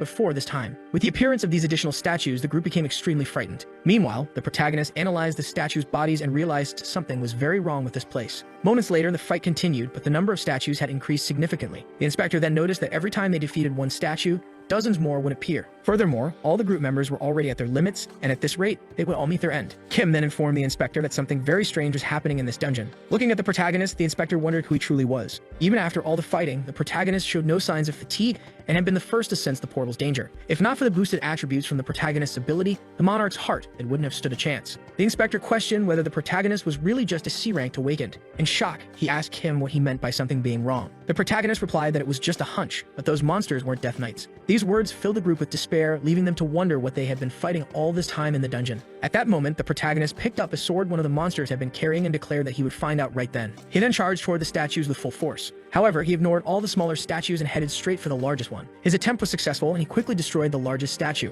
Upon its destruction, the entire dungeon's scenery changed completely. The protagonist then revealed that it had all been an illusionary trap. It was a tactic designed to drain the energy of intruders by showing them a false environment and imaginary enemies. One group member, frustrated, exclaimed if all their hard work had been for a mere illusion. A girl also asked if this meant worse monsters were about to appear. The inspector, still perplexed, asked how the protagonist had known it was all a trap. After all, he couldn't have ever fought a Death Knight either. The protagonist replied that even though he didn't know much about it, there was no way the enemies could have been that weak. These words left the inspector completely unsettled. However, the protagonist said they should keep moving before they ended up becoming a memory. Even after the illusion disappeared, things didn't improve. Following the manifestation of the apocalypse, the dungeon's space was completely transformed. The wounds sustained during the illusionary battle worsened gradually, but they couldn't afford to wait for help. So his only hope is to find the exit of this dungeon. After walking for a while, they finally come across a portal. Despite finding the portal, the masked boy asks if it might be dangerous. Facing him, the inspector responds that it could be, but if they don't open it, they'll just die there anyway. So he ends up opening the portal only to be confronted by a Death Knight. Seeing the monster, the boy laughs at the sight of just one enemy. However, as the room becomes more illuminated,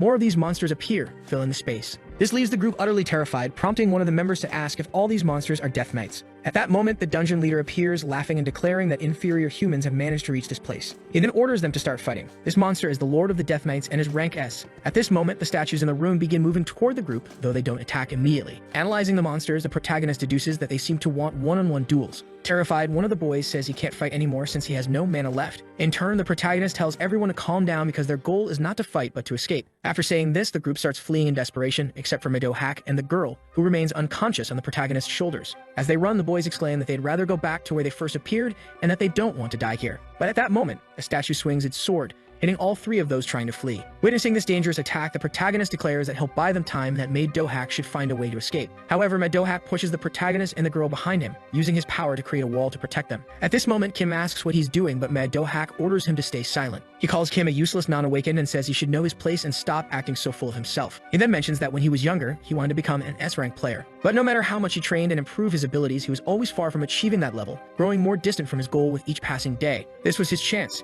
If he could handle this particular situation, maybe he'd start being treated like an S-rank. But in the end, this is how it turned out. At that instant, a statue charges at him, but Maid Dohak easily handles it. After defeating the statue, he says that Kim is different, and that infuriates him. But he also admits that Kim has the talent for it. That's why Kim should take the injured and flee as far as possible. As their supervisor, fighting the statues is his duty. However, when the protagonist looks at the injured, he realizes they are no longer alive. Moments later, the wall created by Maid Dohak is completely destroyed, and Maid Dohak is utterly defeated, losing his life in the process. The statue that took Maid Dohak's life raises its sword toward the protagonist, challenging him to a duel. Cornered in this situation, he looks down and spots the ring Maid Dohak was wearing. At that instant, the statue attacks him, but he manages to dodge and grabs the man's ring. As he runs, he places the ring on his finger, thinking this is his only chance to make it out alive. He then commands the ring to awaken, causing a small explosion of energy that destroys the statues attempting to kill him. At this moment, the dungeon boss is shocked, wondering what kind of power this could be. By putting on the ring, all the conditions for its use were fulfilled, unsealing predation. Additionally, all his attributes increased by 10 each. The protagonist then unleashes a significant amount of destruction with his mana, hurling his enemies away. However, while fighting, he realizes that predation takes an average of 10 seconds to fully devour. So he knows he can't rely solely on this ability. He decides to use all the attributes he's accumulated and all the skills he's gathered so far. Only then will he be able to escape this dungeon alive. At this moment, he notices a massive spear radiating energy and wonders what it might be. But with a single gesture from the dungeon boss, all the statues hurl spears at the protagonist. With great effort, he manages to dodge all the spears and the statues attacking him. He then finds himself face to face with the dungeon boss and, of course, attempts to do something. However, the boss uses an ability to launch the protagonist far away. He then says that while the protagonist was quite strong, that was his limit. With that, the protagonist was completely overpowered by his strength. With his sword and feet pressing down on the protagonist, the boss said there was still one last thing he wanted to ask. He then asked who had given the protagonist this power, but the protagonist began screaming in agony and pain. At that moment, his player system informed him that a mysterious power was resisting the roar of the Night King, and part of this resistance had succeeded. The dungeon boss then mentioned that he already knew the protagonist,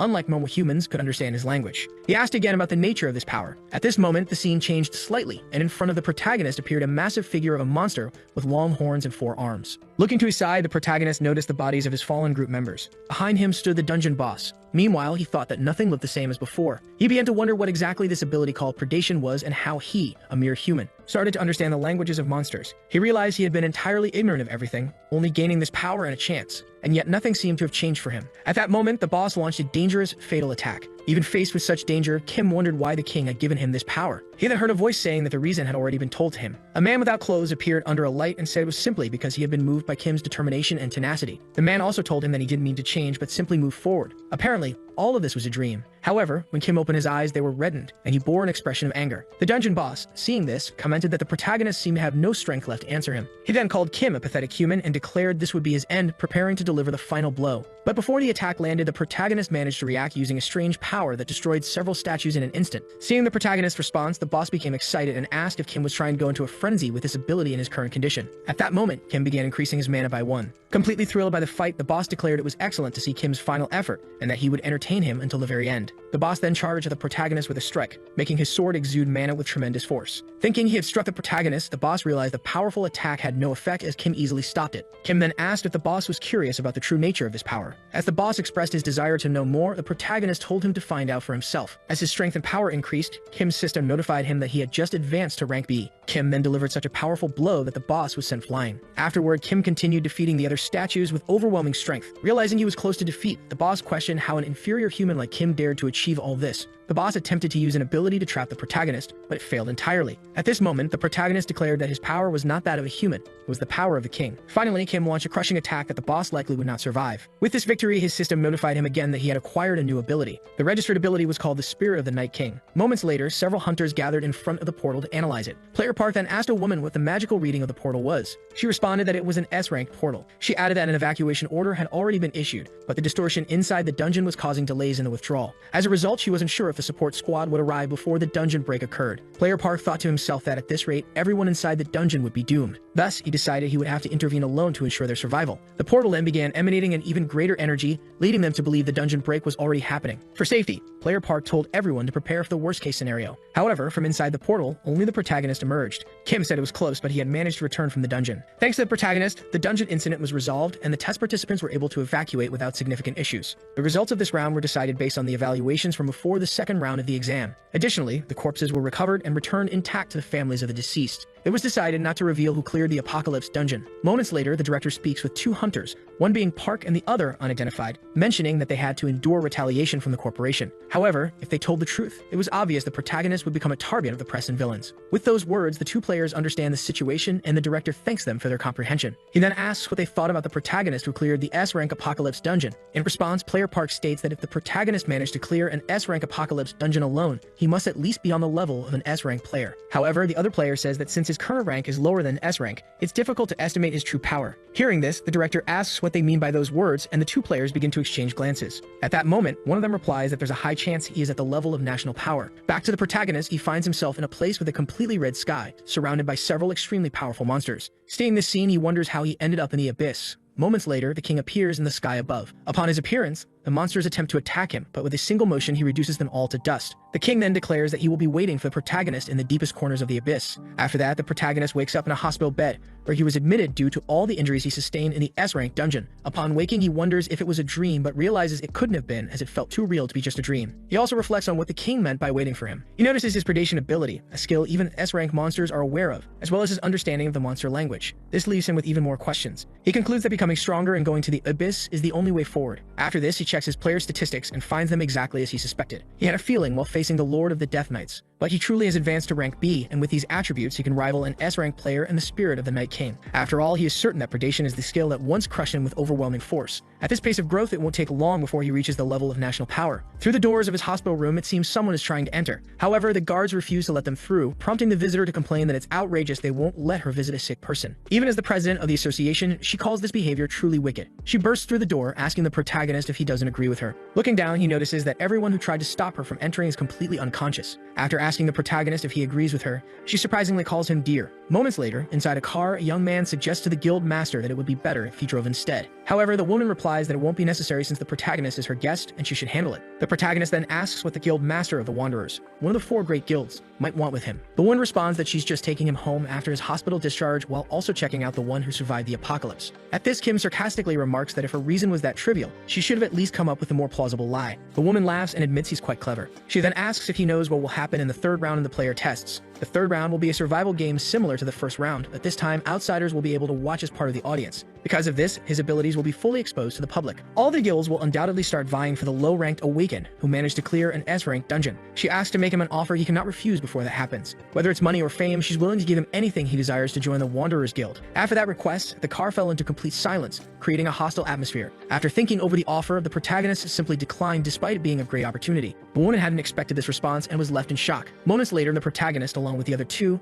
the guildmaster and another young man, stopped in an alley. The protagonist thanked them for the ride, but said he would walk the rest of the way. The guildmaster in turn asked why he had refused the offer and whether he had even listened to her proposal. After all, whether it was money or anything else he desired, she was willing to make it happen for him. She then asked if he had declined because he had received an offer from another guild, or if he had misunderstood something by mistake. Kim responded saying she shouldn't take it the wrong way as he had no specific reason for declining. He had no other guild or conditions, and then asked if the Wanderers Guild was really that special. In the end, he said he refused simply because he didn't want to, and with that, he announced he was leaving. But as he descended the steps of the alley, before he could react, the woman grabbed him from behind and covered his mouth. With an intimidating aura, she asked what his deal was. She pointed out that he was just starting as a player, yet he dared to reject one of the 4 major guilds without any specific reason, which didn't make sense to her. She then removed her hand from his mouth and said she would forgive him for refusing the offer. Moreover, she admitted to having a certain interest in him. At that moment, the young man accompanying them said that the protagonist was still in testing, so he questioned what she was doing with him. He also told Kim not to reject the guild master's offer without reason and insisted that he should accept it. After all, Kim would have to join a guild sooner or later. The protagonist then noticed the woman's stubbornness was exactly the same as expected. After all, it made sense, considering she was the sister of Lima Young. The woman was shocked and asked how he knew about her relationship with the person mentioned. Kim simply replied that he knew a lot of things, including her stolen name. Realizing that the protagonist knew about this, she released a massive amount of mana, so strong to reach the sky.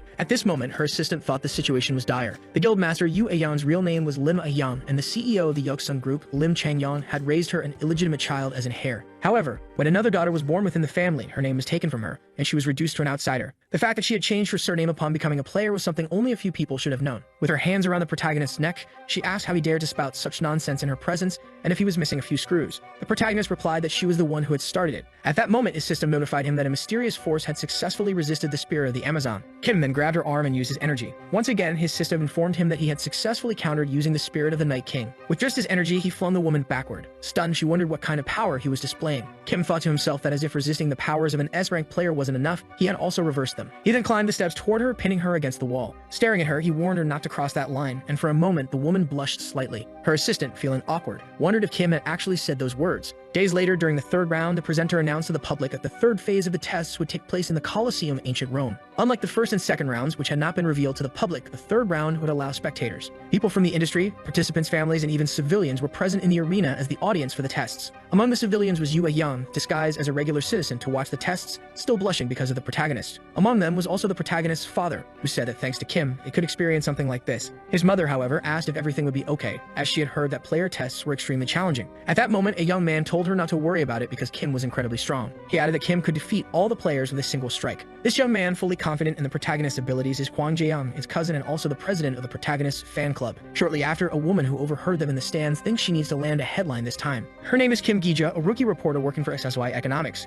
and she's on the verge of being fired. For a moment, she recalls her last interview, which was discarded because it was with the low-ranking Awakened. She also considers the possibility that the protagonist might have been disqualified from the tests, and with tears in her eyes, she knows she could lose her job if she doesn't land a good interview. At that moment, another young man in the stands asked a woman if the atmosphere doesn't seem a bit strange. Hearing the man's words, the journalist notices that countless high-ranking Awakened, veterans, and even Lee Gilson, a promising A-rank candidate for the player test, are all staring at one person. This makes her wonder if they're all planning to team up to take down the protagonist, her target, and also just how strong the protagonist could be. Shortly after, the beginning of the third round of the player test is announced. The audience is cautioned to be careful of impacts while watching. Then the host declares the start of the test. The group begins preparing their enchantments. They charge toward the boy, saying they must get rid of him immediately. They claim he alone has defeated 2 S ranks since the first round. Because of this, if they don't eliminate him first, he'll probably defeat them all. Soon after, the young man appears in the midst of the attacks, landing a punch on each of them. An explosion occurs and several people fall unconscious. The protagonist, in turn, observes everything in silence. Shortly after, he notices something strange as a spell hits him. Confused, the boy asks what that was. An unknown man comments that while he may have defeated 2 S ranks, letting his guard down was a mistake. For this reason, he would be the winner of the test. However, within seconds, the protagonist defeats Lee. As a consequence, he suffers significant damage.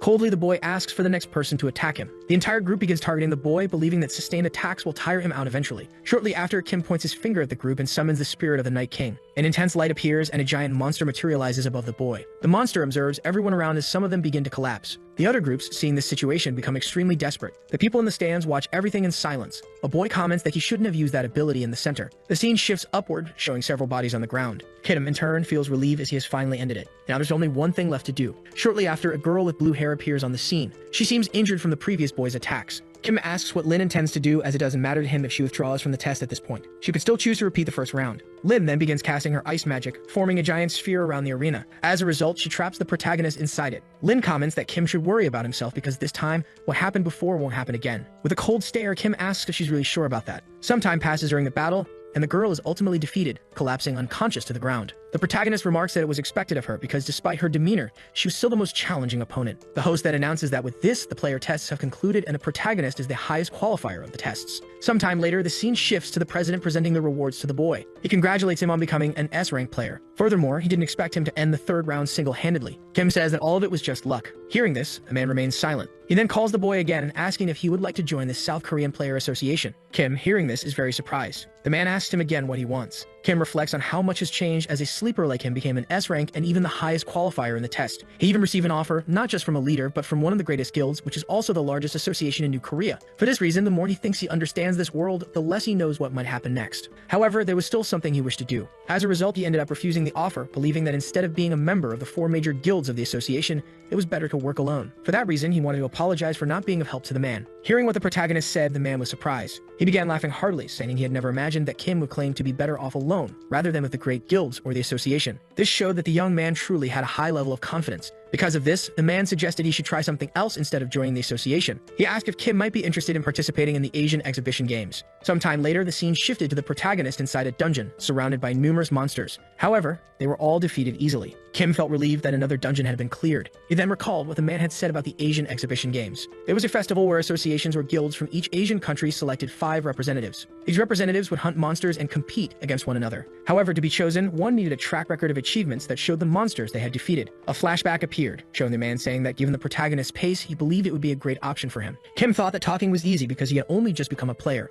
To reach the level of merit that others had taken years to build, you would need to hunt monsters in much stronger dungeons. Yet despite clearing all the dungeons that had appeared in Korea over the past month, not only did he fail to accumulate significant merit, but he also didn't grow as he had hoped. As expected, it was all extremely dangerous. Even so, there was no other choice but to go to that place. The scene then shifted to a mansion, where a glass seemed to be falling in slow motion. At the same time, a man appeared to be strangled by someone. The man begged the president to calm down. The enraged man shouted that the heir to Tesa was still in the hospital, and while the culprit had done that, he was walking free at that moment. He asked how he was supposed to calm down under such circumstances. Moments later, the man collapsed unconscious to the floor. At that instant, a girl appeared, saying there was a visitor from the malicious guild. The man questioned why they still hadn't dealt with the protagonist after all the money he had given them. He declared that he would handle it himself, but he was startled when an intimidating aura surrounded the door. An unknown man appeared, apologizing for his son, but insisting it was better to calm down. He asked if Tessa's goal was really to waste time on that kid. Introducing himself, the man said he was the vice master of the malicious guild. He was known as Shadow. The scene then shifted to a portal in another location. Meanwhile, someone seemed to be coming out of it. Shortly after, a man called out to him as he stood in front of a door. The man addressed him as a ranked player and said the alchemists were ready to assist with the auction. He introduced himself as Park and said it was an honor to meet him. He asked if he could possibly get the protagonist's autograph as his performance in the 3rd test had been sensational.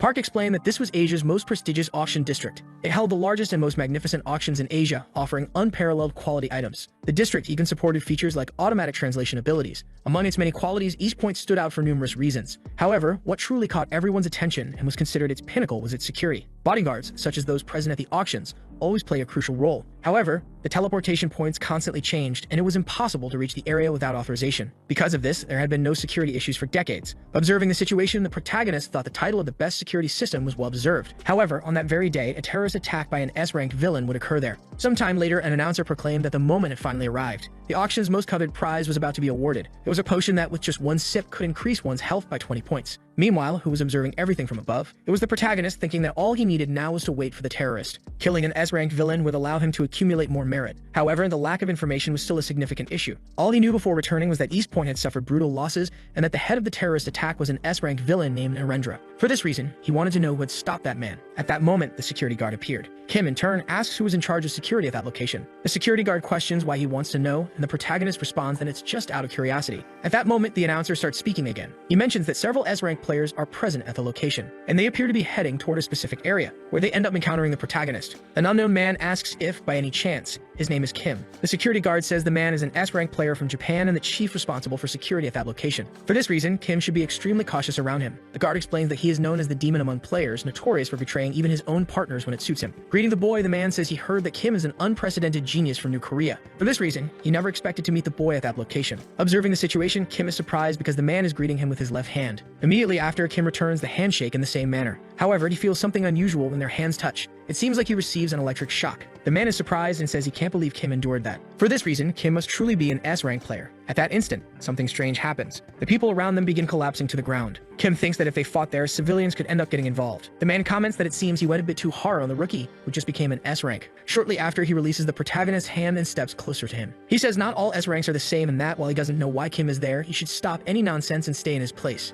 As he walks away, he tells the boy to enjoy the rest of the auction. Watching everything, Kim remains silent, thinking this situation is more complicated than he expected. The scene then cuts to another building. A group of people appears to be heading toward another group. Someone asks who these people are and how they managed to get inside. An older man replies that it doesn't matter how they got in since there's only one portal control room in the building, and if they've reached that area, their target's to be eliminated. He adds that the task should be left to him because an A-rank player can handle it easily. Time passes. The scene shifts to a monster defeating several people. The older man seems to have been defeated as well, and an unknown man observes him with a menacing gaze. Soon after, more people arrive, and a man comments that there was a setback at the auction. He mentions that the S-rank player from Korea is present at the location and asks what should be done. Nero wonders if that man really thinks he can do whatever he wants, even with him there. For this reason, no one will escape his divine judgment. The scene then cuts back to another location. At that moment, the building explodes. Apparently, the auction inside it is also engulfed in flames. It's revealed that the protagonist is also at the location, and the explosion seems to have hit him. In a matter of seconds, all the buildings appear to be on fire. Returning to the security guard, he asks if the protagonist is okay. He says they need to evacuate immediately. Kim thinks that it doesn't make sense because he knew there would be an attack, but he didn't expect explosions everywhere. Because of this, he wonders how the villains infiltrated and how the bombs were planted. However, he decides to set that aside as there's something more important. Looking ahead, he notices a man holding a weapon and taking people hostage.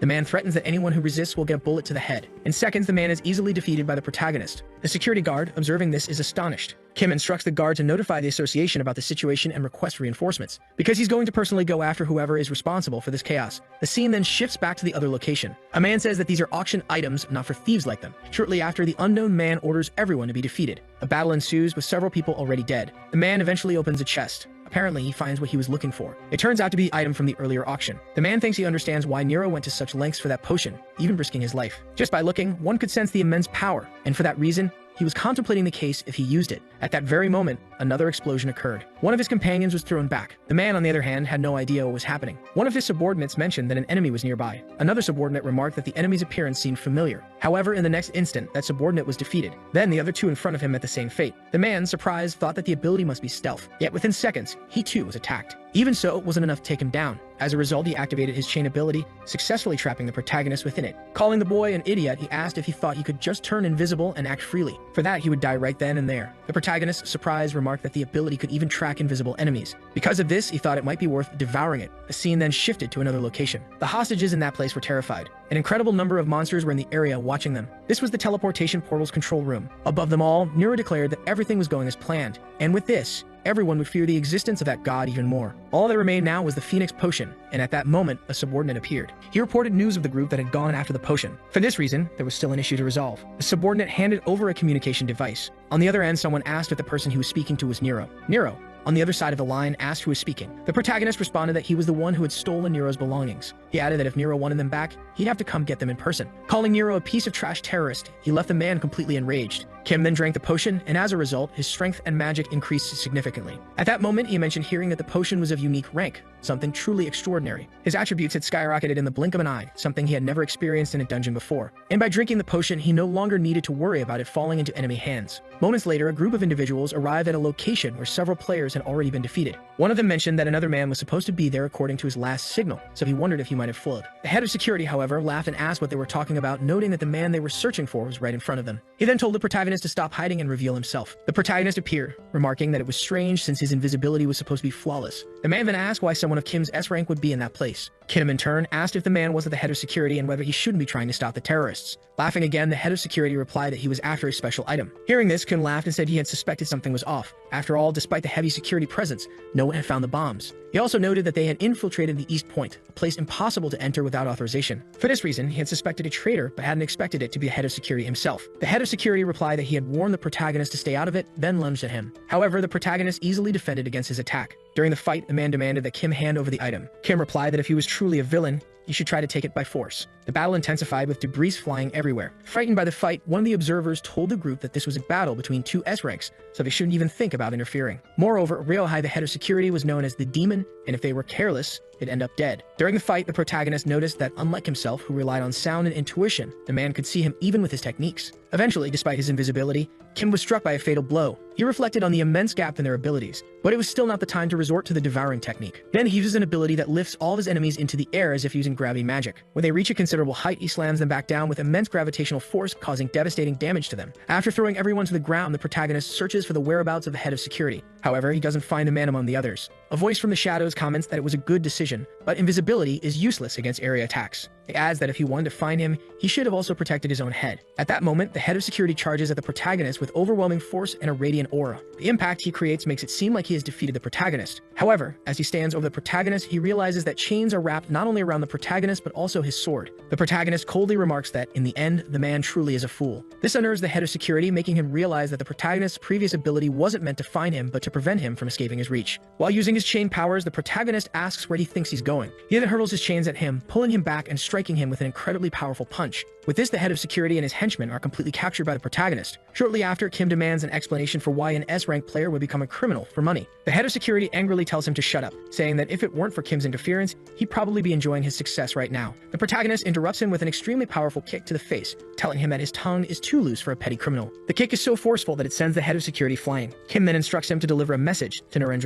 He must tell him that requests for support must already be flooding the associations of every country. Kim then asks if he's aware that with the reinforcements arriving, both he and Narendra are going to meet their downfall. The head of security, utterly defeated, begins to laugh. He says that, as expected, the protagonist is nothing more than a rookie who knows absolutely nothing. These words leave the protagonist momentarily stunned. The scene shifts to an older man with white hair and a short beard running toward a room. Upon arriving, he asks how the reinforcements for the eastern wing of the building are progressing. This man is Si Sangyuk, the guild master of the alchemists, one of the 4 major S-rank guilds. He also mentions that besides the auction items belonging to his guild, there are numerous VIPs from New Korea, and at this rate, everyone will end up in the hands of the terrorists. One of the people in the room tells Si Sangyuk to calm down. He explains that as soon as they heard about the terrorist attack, they organized a support team. Park Sungjin is leading the team, and he emphasizes that it is an elite squad. Si Sangyuk then asks why they haven't departed yet and says that if it's an issue of personnel or materials, his guild can handle it. However, the man explains that the problem isn't resources but the lack of a way to reach the location. At this, Sangyuk asks what he means, and the man explains that the terrorists have taken control of the portal room in the eastern wing. This means they've locked all access portals, but he reassures that the situation is under control. After all, there are 2 S-rank players on site, Kim Tae-hyun, who just became an S-rank, and on the terrorists' side, only Narendra. Until the portal is reestablished, the 2 players should be able to handle the situation and might even defeat Narendra. At that moment, a woman enters the room. Upon hearing these words, she responds that such confidence might be valid if the opponent were any ordinary S-rank. This woman is none other than Yu Aeong, a renowned player. Back to the protagonist, the terrorist asks if he's ever heard of the skill Demon's Pact. Kim, however, seems to have no idea what this ability is. The terrorist explains that it's Narendra's most terrifying skill. It allows him to sacrifice offerings and, depending on their quality, summon demons of equivalent strength. Curious, the protagonist wonders what kind of offerings these might be. Thus, the terrorist asks what else Kim would sacrifice, if not people. Meanwhile, Yu and the others were discussing Narendra's abilities.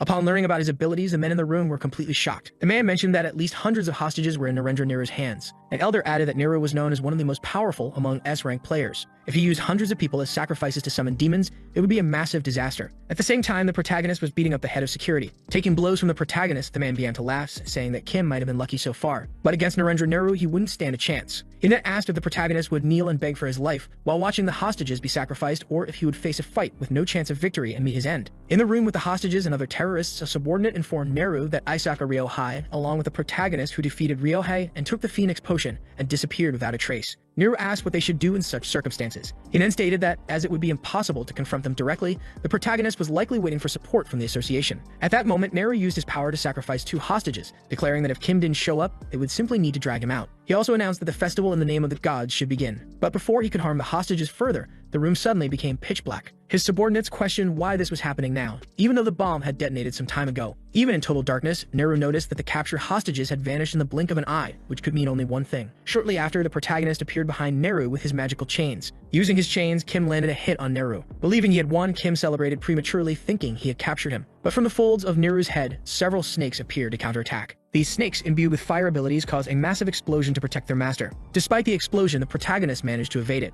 Observing the situation, Kim wondered what kind of madness it was to hide monsters inside one's own head. Near the hostages, one of them asked if he was player Kim and if he had come to save them. Terrified, the hostages begged for help, saying that these monsters had appeared out of nowhere. Another hostage promised a reward if the protagonist saved them. However, Kim told them they were getting in the way and used his chains to fling them to safety. Immediately after, several of the villain's monsters charged at Kim. They seemed to land a powerful hit, but Kim emerged unscathed. Using his previously cast magic, Kim attempted to press the monsters to the ground, but had no effect on them. Even with his abilities, the monsters managed to move and counterattack, leaving Kim shocked. As the monsters swarmed toward the protagonist, Nero laughed and called him knave. He explained that the creatures born from his demonic pact were entirely different from the monsters Kim had faced so far. Thanks to his pact with the demon, Nero had total control over all the monsters he created. His power made them much more resistant and far stronger than ordinary creatures. He'd also remarked that just because Kim had defeated the head of security, he shouldn't think he could challenge the gods. Meanwhile, the hostages noticed that the protagonist was being completely overwhelmed. One hostage remarked that Kim had ignored their cries for help, done whatever he wanted, and still couldn't defeat a single monster. Hearing this, another hostage defended Kim,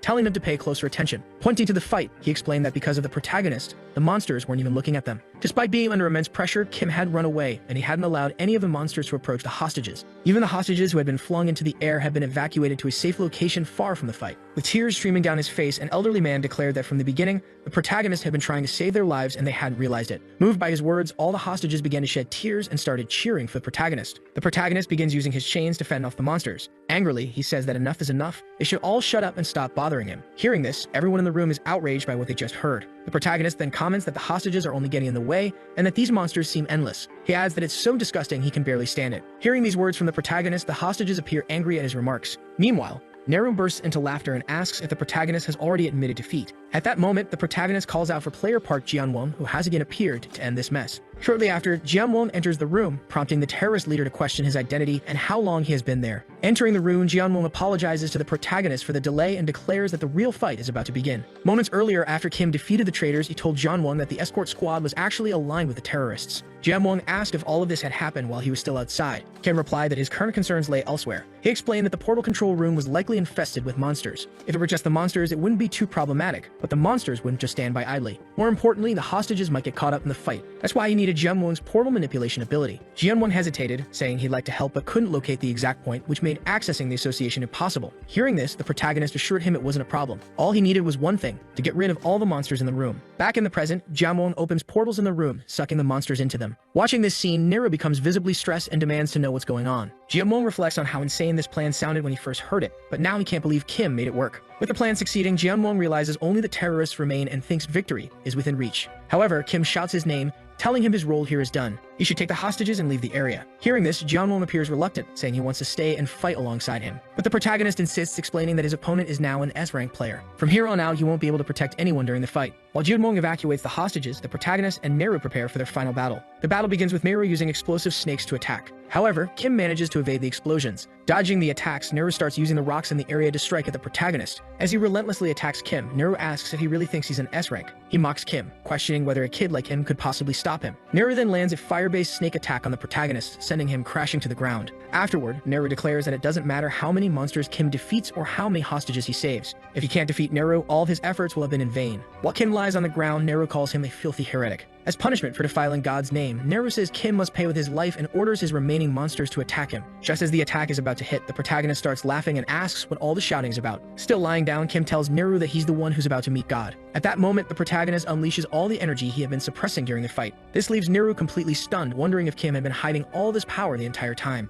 Laughing at the protagonist, Neru admits that Kim might actually be a first-rate sacrifice, but he adds that Kim isn't the only one with tricks up his sleeve. Kim hears coughing noises and looks around, noticing 3 of Neru's henchmen in bad shape. One by one, the 3 begin to disintegrate. Neru recites the words to complete a ritual sacrifice using the lives of his henchmen. As a result, an S-rank skeletal dragon with a green aura materializes. Meanwhile, Jianwon is battling other henchmen to keep the hostages alive. One henchman asks what's up with these people, while another suggests they must have escaped from an upper floor. Thus, the man said that since they had escaped from above, there would be no problem in taking their lives. But before they could do anything to harm the hostages, their lives were taken as sacrifices for Neru. Still fighting, Kim continued to be increasingly pressured by the dragon. Riding on the back of the monster, Neru told Kim that dragons remain the strongest. Desperate to survive, Kim attached a chain to the ceiling to pull himself to the next floor of the building and escape. At that moment, he wondered where that monster had come from. However, with little time to think, the monster appeared before him once again. Before Kim could react, the dragon struck him with its tail, sending him flying. Meanwhile, Neru shouted frantically at the protagonist to die. Momentarily, Kim tried to use a power against the dragon, but it had no effect on the creature. With this failed attempt, the dragon unleashed its green flames, completely obliterating the area.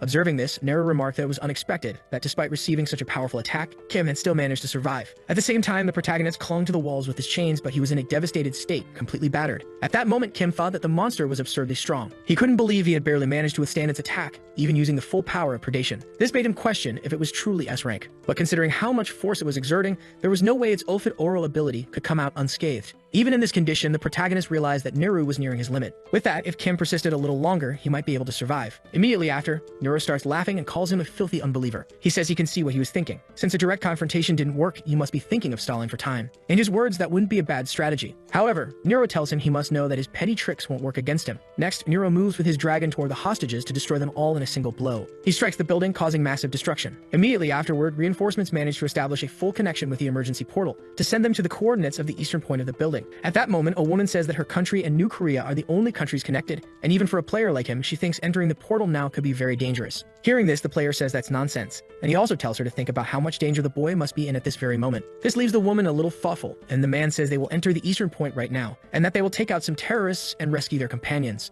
On the other side of the portal, the hostages attacked by the dragon are miraculously still alive, and right in front of them is the protagonist fighting to protect them. Laughing, Nero says he already expected the protagonist to make the choice to protect them, and in that case, he tells him he should burn to ashes. Seeing the protagonist in dire straits, the man tells him not to worry about them, and asks what good it would do if he ended up losing his life. Hearing the man's words, the protagonist thinks he's right. Since he cannot win in a direct confrontation, the only way to defeat Nero is to push him to his limit, but even so, he still cannot give up. With this in mind, he thinks about how he could save all the hostages. While pondering a way to save all the hostages, he suddenly hears a voice in the background saying they couldn't bear to watch this any longer. Hearing these words, the protagonist looks behind him in astonishment, but sees no one other than his fallen companion on the ground. Then something strange happens to his power. As the rank of his protection is being temporarily adjusted, his power rank increases to A. Then his powers surpass their limits, and his body can no longer handle the predation power. This leaves the protagonist confused, wondering what was happening to him, since all his powers were temporarily increasing, and his predation had already reached rank S, though it was recently rank A. With so much energy being released by this power explosion, the entire scene becomes ominous, making Nero wonder what was going on. As the protagonist's power continues to grow, his player system notifies him that predation cannot be deactivated. While seemingly agonizing in pain, he wonders if the predation has spiraled out of control. Thinking about the voice he heard moments ago, he wonders if the king had given him these powers. As his body disintegrates, he thinks this is ridiculous, and questions if he will really die this way, a meaningless death to him, after everything he has done to get to where he is. For him, no matter the cost, he cannot die this way. Even wanting to fight, as his body disintegrates, he falls to the ground, unable to move anymore. Observing this, Nero wonders if he forced himself to lose control of his own ability. However, a devastating energy begins emanating in the area, making him question what kind of ridiculous amount of energy this is. For Nero, the hardest thing to understand is that the protagonist couldn't handle the power of the ability and passed out. Yet he wonders why the ability hasn't stopped even though the protagonist is unconscious. Nero then asks how a mere filthy unbeliever dares to do this, and says that if he intends to kill himself to oppose a god, then Nero will kill the protagonist with his own hands. He then advances with his dragon toward the young man, but a blast of power is launched against him, and his dragon loses one of its legs. Nero is confused and wonders what is happening. Soon after, the old man realizes that the protagonist is still standing, and that around the building are several enormous, furious monsters. Kim Tae-hyun laughs as he remembers the man calling himself a god. Frightened, Nero questions who that person is, as that is no longer the protagonist. The young man in turn says the old man shouldn't worry about it because he was already dead. Then he uses his new ability, striking Nero and his dragon directly. Momentarily, the protagonist finds himself in his subconscious. After that, he is bound by chains. He questions whether it was stone skin or paralysis. A demonic entity appears above the boy. While in agony, Kim Tae-hyun says those were his abilities. The demon laughs upon hearing that, mocking the fact that the power never belonged to the protagonist, and that he must pay the price for what he consumes. The creature then advances toward the boy. However, the protagonist falls out of his bed, and wonders if it was all just a dream. He then notices he has no injuries and that his right arm, which had collapsed due to consumption, is also fine. Shortly after, Sung-jin enters the room. While they eat lunch, the man says that the house was prepared for the boy by the association, and by the alchemists as a response to the terrorist incident. He then mentions that Ryo-hai had been arrested and that, considering the scale of the terror, many people had survived, and that the boy's relatives had visited him. Sung-jin then comments that the medical results showed no health issues for the young man, and that he stayed because he was concerned about the minors. The protagonist remains silent, and says he clearly lost consciousness while fighting the Golden Alpid. He then asks the man when it happened. After defeating Nero, one of the civilians asks what that entity had done to the protagonist. Kim Tae-hyun uses his ability, and the man begins coughing up blood. Shortly after, the demon smiles and says it will retreat for now, and then the boy faints. After some time, Sung-jin and his men arrive at the scene, confirming that there were survivors. A woman mentions that everyone seemed to have lost consciousness without any life-threatening issues. However, the miners and the Golden Alpid were missing. While holding the protagonist, the man wonders what happened there. Afterward, Sung-jin says the survivors only remembered the boy trying to stop the Golden Alpid, but couldn't recall the details, as if something was interfering with their minds. The man stands up and says he believes it to be the work of those miners. As he leaves the room, Sung-jin tells the protagonist to take care of himself, and that if more information came in, he would contact him. Kim Tae-hyun then thinks about how his arm had regenerated even after collapsing due to excessive consumption, and that perhaps the Golden Alpid was also affected by the consumption. After that, Sung-jin reappears, saying the boy had another visitor. And then Lim Aeong enters the room holding a basket of fruit, placing it on top of the boy's food. She then asks if the protagonist is okay because she heard he was injured, and that he had saved many people during this recent terrorist attack, facing two S-rank opponents. The girl gets irritated and crushes an apple, saying the protagonist should be arrogant. Kim Tae-hyun asks what the young woman is doing there. Lim Aeong gets nervous and replies that she was there to visit a sick person. Then she wonders what that incredible aura around the boy was, and then someone knocks on the door. The protagonist wonders who that person might be. Afterward, Sis appears. Lim Aeong asks what she was doing in the protagonist's house and how she knew his house's password. The woman responds that the password was provided by the association. Shortly after, Sis grabs the protagonist. Lim Aeong questions what the woman is doing and says it's a crime because the boy is still a minor. Kim Tae-hyun frees himself from the woman and asks what she is doing there. Sis replies that she is just visiting a sick person and says she brought a gift. The woman then asks if he was aiming for the Asia-friendly games, and that despite his achievements in the Eastern Point, he was still in 30th place in public merit, needing a significant score to qualify for the top 5. Sis then says she will give him the double dungeon. In a mysterious location, a man asks about the whereabouts of the golden up-hit, but his subordinate responds that they still had no confirmation, and questions whether they should report it to the boss. However, the man says there is no need, because they had already achieved their purpose and he was merely a hired gun. A massive ship corners a small boat. The captain says they must lay down their weapons and surrender immediately. However, the ship is quickly sunk by the mysterious man, who in turn says the protagonist is very intriguing. At the headquarters of the Giga Nightwalker, people become excited to see that Kim Tae-hyun is participating in the raid. Sis comments that even if they grant the boy raid rights, the item distribution and team composition will still be decided by them. The protagonist is surprised to realize that the gift he received was the unlocking of the Fire Temple. This temple was the entrance to the Scorching Flame, the country's second double dungeon discovered. Before the regression, the Nightwalker Guild succeeded in their raid but suffered near total devastation. Considering the risk, a significant increase in growth and public merit is guaranteed. But the protagonist thinks that with all that support, a double dungeon raid like that shouldn't have any failures.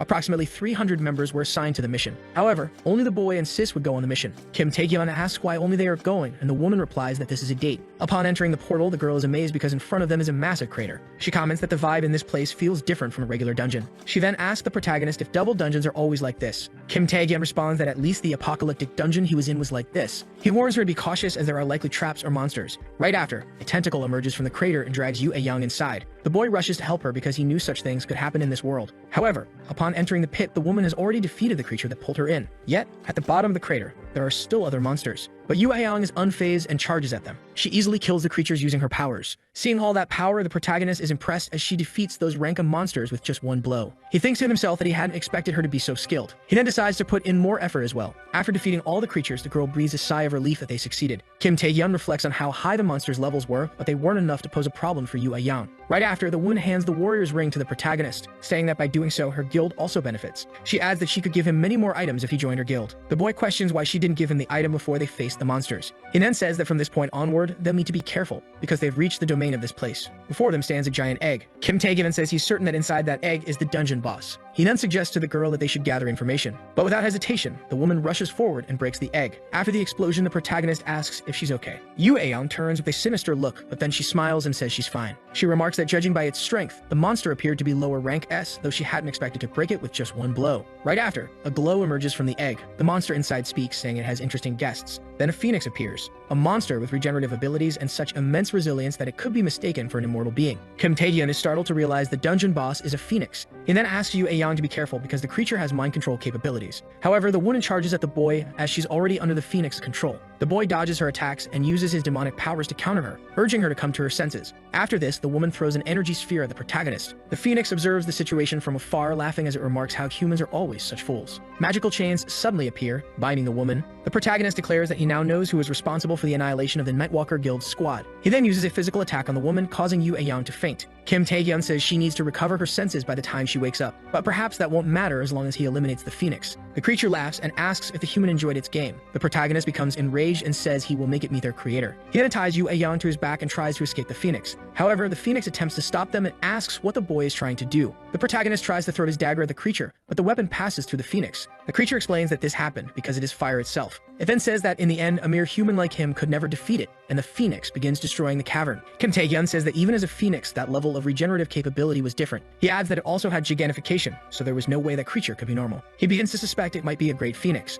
Mutant organisms that possess powers beyond the class of regular monsters, and to distinguish them, they earn the title Great. Kim Tae-hyun thinks that if he's correct, it means he wouldn't stand a chance against the monster unless he used his ability Predation. However, there was a chance something like the last time could happen, so he couldn't use it unless it was the decisive blow. But the boy knows he wouldn't stand a chance of winning without Predation. Shortly after, Yoo A-young wakes up from her fainting and asks what is happening. The protagonist tells her to stop moving. Then they begin to argue and the girl says she won't fall into the phoenix's control again. Shortly after, the creature tries to attack them and asks how they dared to be distracted in its presence. After that, the protagonist unties the woman from the chains so they can fight together. He warns her not to fall into the phoenix's control this time, and Yoo A-young thanks him for his concern. The creature becomes irritated, saying they didn't understand that they stood no chance against it. Kim Tae-hyun takes the lead and the party members stab stats increase. Yo Aang says it's time and decides to use her ability, causing damage to the phoenix. The protagonist is completely surprised to see that. The girl then uses her Amazon spirit transformation. There's a concept of going berserk, triggering the reverse flow of mana for all abilities. Most people avoid using it because it can cause permanent damage to the body, but she can control this power even for a short period of time. She then throws her spear at the phoenix, managing to wound the creature. Before it can regenerate, Yu Aang charges at it, landing a punch followed by a kick. After this sequence of attacks, the phoenix falls to the ground. Shortly after, the girl collapses from exhaustion. Seeing the situation, the phoenix says it will take advantage of the girl's vulnerability to kill her. However, the magical chains reappear, restraining the creature. Kim Tae-hyun says he can't believe the girl used a destructive power far beyond to crush its regenerative abilities. While carrying Yu Aang in his arms, he says he'll hurt her pride by landing the final blow on the monster. Outside the portal, people are worried because the pair is taking too long to return. They are also concerned because every time their guild master enters a battle, she always does reckless things. Shortly after, the protagonist emerges from the portal carrying the girl in his arms and announcing they had cleared the Temple of Fire. On the internet, rumors start spreading that Yu Aang is dating the protagonist. The girl becomes embarrassed and wonders what that meant. She questions how the news had leaked since it was a private raid. One of the men gets nervous and says it was hard to keep it secret. Another guy adds that he only told a few close friends. Hearing that, the girl smiles in a frightening way and says they were all going to die together. A while later, her boss enters the room saying he heard rumors that she used her berserk ability. However, the girl had already destroyed the entire room along with the guys. Shortly after, while walking, Yu Aang says she had trained to control her berserk state, so using it for just 1 minute was easy. The man asks if she had already figured out Kim Tae-hyun's capabilities. The girl replies that after she fainted, the protagonist fought against the Great Phoenix, and that says it all. She adds that apparently he's already heading toward the abyssal depths. Hearing that, the man is surprised by his rapid growth. Yu Aang comments that she doesn't understand because everyone has the desire to advance, but after going a certain way,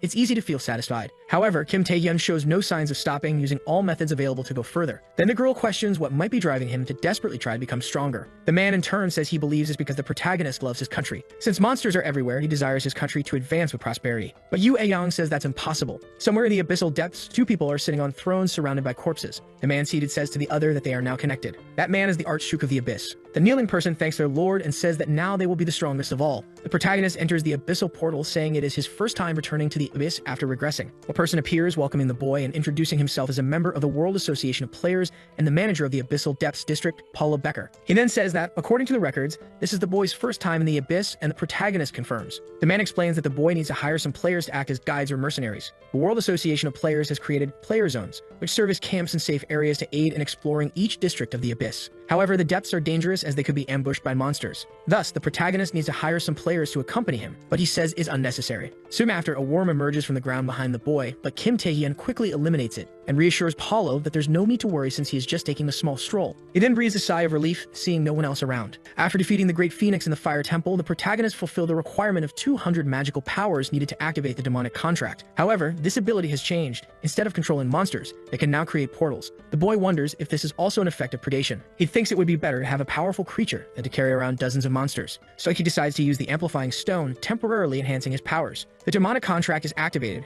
initiating the creation of the gate. Kim Tae-hyun crosses the gate and finds a massive castle on the other side. Seeing this, he reflects that he has never heard of this place in the abyss and wonders exactly where he is. 3 demons then appear behind him, attacking and causing a massive explosion, yet the boy remains standing. Upon seeing the protagonist's dagger, the demons remark that it is a dangerous weapon. Kim Tae-hyun realizes these creatures are succubi. Succubi are monsters that drain men's energy through mental attacks like illusions or brainwashing. Kim Tae-hyun charges at the demons, intending to defeat them if they are targets of the contract. However, the succubi easily dodge his attacks. They remark that taming him will be difficult, deciding to use one of their abilities on the protagonist. The boy remains still, and one of the succubi says no man can resist her ability. But Kim Tae-hyun grabs the creature and slams her head into the ground. The other demons look at this in shock. The protagonist then points at them and commands them to bow their heads. The succubi are forced to lower their heads to the boy. One of the demons asks how a human could resist her mind control. Kim Tae-hyun responds that being interested in monsters is abnormal. He then says they should make a contract. To form a monster summoning contract, one of 2 conditions must be met: giving the monster what it desires or forcibly seducing the creature. The protagonist thinks this will allow him to command some monsters. However, he discovers this is not the goal of his contract. Upon learning this, the boy is surprised. Suddenly, several succubi appear behind him, saying he will make a great gift for the queen. Inside the castle, several bodies are hanging from thorny vines. One of the queen's maids notifies her that a human has invaded the castle. The queen laughs and says she'll have some entertainment. Inside the castle, an explosion occurs. Several succubi are chasing the protagonist. They intercept him, seemingly trying to seduce the boy. But at that moment, he invokes his ability, successfully countering the spell and defeating them all.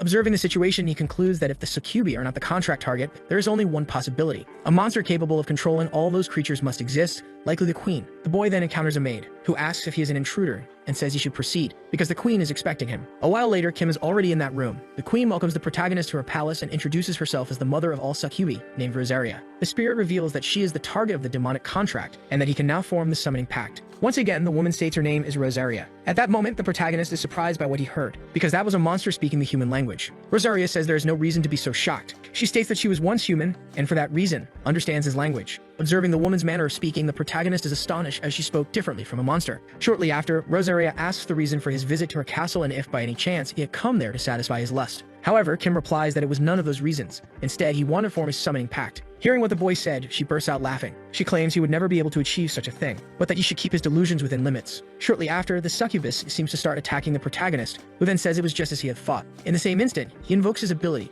managing to defend against the attack, saying he would have to handle it with his own power. Once again, the succubus tries to attack the boy, who then manages to dodge all her attacks and even counterattacks her. At that moment, he leaps forward, attacking the queen once again. But suddenly his chains are broken, leaving him very surprised by what he saw. The woman begins to laugh, saying it was very amusing. Shortly after, she snaps her fingers and something extremely strange starts happening. The protagonist feels like he is falling into a bottomless abyss. At the same time, a view of some buildings appears above him. Surprised, Kim wonders what it is as he can't apply his abilities to his equipment, and moreover, the central space seemed to have shifted. Observing the situation, Kim thinks it must be an illusion. However, he wants to know when exactly he fell into it. Meanwhile, the queen is observing everything coldly. She says he has been hypnotized from the beginning and for that reason has always been in her grasp. Meanwhile, Kim is still hallucinating in the middle of that water, thinking he really needs to escape from it. At that moment, he notices something as the scene changes suddenly. Looking around, the protagonist wonders what it is. Looking ahead, he finds himself face to face with his younger self, who appears to be excited about something, saying he also wants to awaken. His parents, watching this, are very happy. However, his mother says the most important thing is that he has a happy and healthy life. As he observes these memories, the protagonist thinks it was just like that. After all, his father and mother were always like that. Instead of wanting him to achieve a high rank or someday support their poor family, they always wish for his happiness. As he watches this, the protagonist seems happy, but in the next instant, things change. Because the car suddenly appears in flames and his family is destroyed. The boy, meanwhile, can only watch everything in silence. Several scenes from his horrifying past flash through his mind. These memories have always haunted the boy. He thinks he wasn't awakened because he wasn't strong enough, and he couldn't bear to stand against the misfortunes that occurred daily on his path. However, there was something much harder to endure than that, the fact that he didn't help others. Instead, he dragged those who helped him into his misfortunes. His parents truly wished for his happiness, but to be happy, he needed more strength. The scene then shifts back to the present, and the system alerts him that an ability has been detected. As a result, the queen's hypnosis is confirmed, and he attempts to resist using that mysterious power. However, the attempt fails, and as a consequence, his stats are reduced. Thus, he is unable to use his chain ability, and the rest of his abilities are blocked as well. However, there is one ability he can use, predation. At that moment, Kim uses it, and all those horrible memories start to disappear. Observing the situation, the queen says it's very surprising, because he still intends to survive even after facing all that. However, there are some things that don't seem right. In some memories, he appears older than he is now. Additionally, there are memories with outcomes that are opposite to the current timeline. For that reason, the boy probably has many secrets, and so she wants to know what he has to say. As she observes, the woman begins to laugh, but suddenly she becomes surprised. And a light begins to envelop the area with an unknown person appearing. Seeing them, the queen assumes that must be the king. However, everything is shattered in a matter of seconds. The protagonist, standing behind the woman, says she was spying on someone else's memories, and for that reason, she'd have a very stressful hobby. He states once again that she should accept a summoning pact with him. Observing the situation, the queen is very surprised, because he managed to escape her illusion. Yet she thinks he's still as foolish as ever. Then the queen asks if he thinks he can kill her with just that toy. Kim responds that he'll have to try to find out if he can. The queen says he's probably bluffing, and in the same instant, grabs the protagonist, declaring she will accept the pact. She then bites the protagonist's neck. With this, the system notifies him that he has fulfilled the conditions of the pact, and thus it has been established. Additionally, the rank of his skill has been adjusted, and a new hypnosis ability has been registered. Shortly after, Kim falls unconscious, and the queen wishes him a good night's sleep, saying she has chosen him. Time passes, and Kim wakes up to someone calling him. The other man asks if he's okay, and expresses relief that the boy is safe. Kim asks where he is, and Paulo replies that it's the player zone, and that he found him unconscious during his patrol. Observing the situation, Kim assumes Rosaria brought him to this place. Looking at his status, he notices the hypnosis ability, and begins analyzing all his statistics. He confirms it was as he suspected. It wasn't a dream. Additionally, he has a new ability, hypnosis, and with the succubus's summoning, he could even face opponents at the level of an entire nation's strength. However, he still wishes to know what suddenly changed her mind. Furthermore, she told him to sleep well in their last moment together, revealing that she also knows about the king. Shortly after, Paulo calls for the protagonist, asking what he plans to do now. suggesting he might hire a player to act as his guide. Kim thanks him for his concern, but says everything's fine, as he has finished his business for now. For this reason, he will rest and return home, and the scene shifts to a hospital. A girl seems to be leaving the hospital. Soon after, someone congratulates her on leaving the hospital, asking if she's feeling better. The girl says not only is she fine, but she has also beaten up a few people. The man responds that something more important has come up, saying he has news that might interest her, because the protagonist has returned from the abyssal depths. The woman is surprised, noting that he returned very quickly. The man explains that the place is called the Tomb of Rank S for a reason, but his return isn't the primary concern about that place. The issue is that he encountered that person from before, the leader of one of the 4 great guilds, whose name is Kang. The scene then cuts to the protagonist meeting that man. The man asks if his name is Kim, and if so, says he should duel him. Looking at the man, the protagonist recognizes him, confirming he is the leader of one of the 4 great guilds, and is known as the best tank in New Korea. He is also an extremely strong and prestigious individual. Shortly after, the man charges at the protagonist. Then a woman runs toward the situation,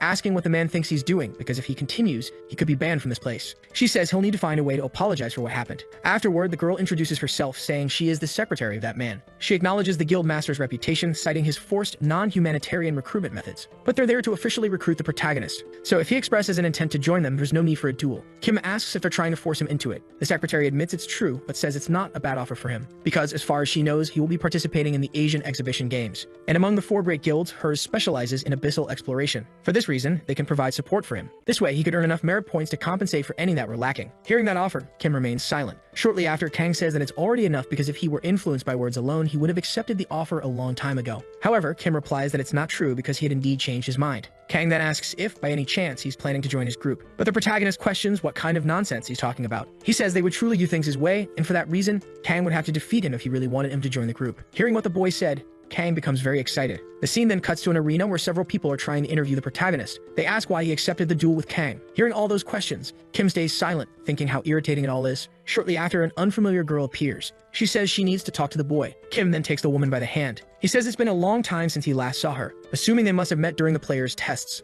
The woman says that's true, and for that reason, it's been a while since they've met. Observing the situation, the girl is very surprised because the protagonist actually remembers her. Letting go of her hand, Kim says any questions she has will be answered later, because, as she knows due to his plans with Kang, he doesn't have time to answer anything now. For that reason, he says goodbye and meanwhile begins climbing some stairs. Looking ahead, he comes face to face with his opponent. It's revealed that Kang is already in front of him. Kim is pleased because his battle is about to begin. The announcer starts talking about the match. He states that the victory condition is to make your opponent kneel. As he prepares, Kang says he will test the boy's abilities, and the order is given for the battle to begin. At that moment, Kim activates his ability. He thinks that now, with all the power of the spirit of the Night King, he could take down even an S-class monster with a single strike. And even someone like Kang wouldn't be able to move so quickly. Observing the attack, Kang says it's not bad, but still not enough to defeat him. Shortly after, he appears behind the protagonist and lands a blow on him. However, Kim manages to dodge, but without giving him a moment to breathe, Kang advances again, landing another punch. Again, the protagonist manages to defend the attack, but it's still not enough, because Kang doesn't give him a moment to catch his breath. He advances again, delivering another kick to the boy's face. Watching this, Kang is very pleased, stating that Kim is very good at running, so he will improve that skill. He asks how Kim plans to win that way. Kim replies that unless Kang has a hidden beast, it won't be easy to make him kneel. Kang says that for someone cornered, Kim sure knows how to talk a lot. For that reason, he's truly testing his patience. Observing the scene, the crowd goes wild, because Kang is about to unleash his final move. That attack is extremely powerful, and almost no one has ever resisted it. Meanwhile, the girl is watching everything from above. She says she's happy to have witnessed the fight. The man next to her says that if the protagonist loses, they'll have to join Kang's group. The girl agrees, saying he's right. However, she adds that she should have stopped the duel from happening, because Kang's ability is the blessing of animals. The man explains that it mimics the strength of various animals, and it showcases an incredible amount of power in combat. Even for the protagonist, winning a fight against him seemed highly unlikely. However, the girl says it's not like that, because from what she's seen of the protagonist, he has power comparable to Kang's. Meanwhile, Kang's attack is still heading toward the boy. The entire crowd is anticipating the collision of their attacks. But within seconds, something unexpected happens. Kang is simply defeated. The crowd watching is stunned, because the man who had never knelt is finally beaten. However, the audience demands another fight, claiming that the result doesn't count. For that reason, they argue the fight is probably invalid. Meanwhile, Kang is deep in thought about his defeat. The protagonist thinks he's happy with the ability he used, because it worked perfectly. Observing the situation, Kang is extremely frustrated, because he truly lost. Additionally, the protagonist using mind control ability, and for that reason, he never saw it coming. Right after, Kang demands everyone to shut up, stating that he didn't know what ability that was, but losing was his failure, and thus the result was what it was. For that reason,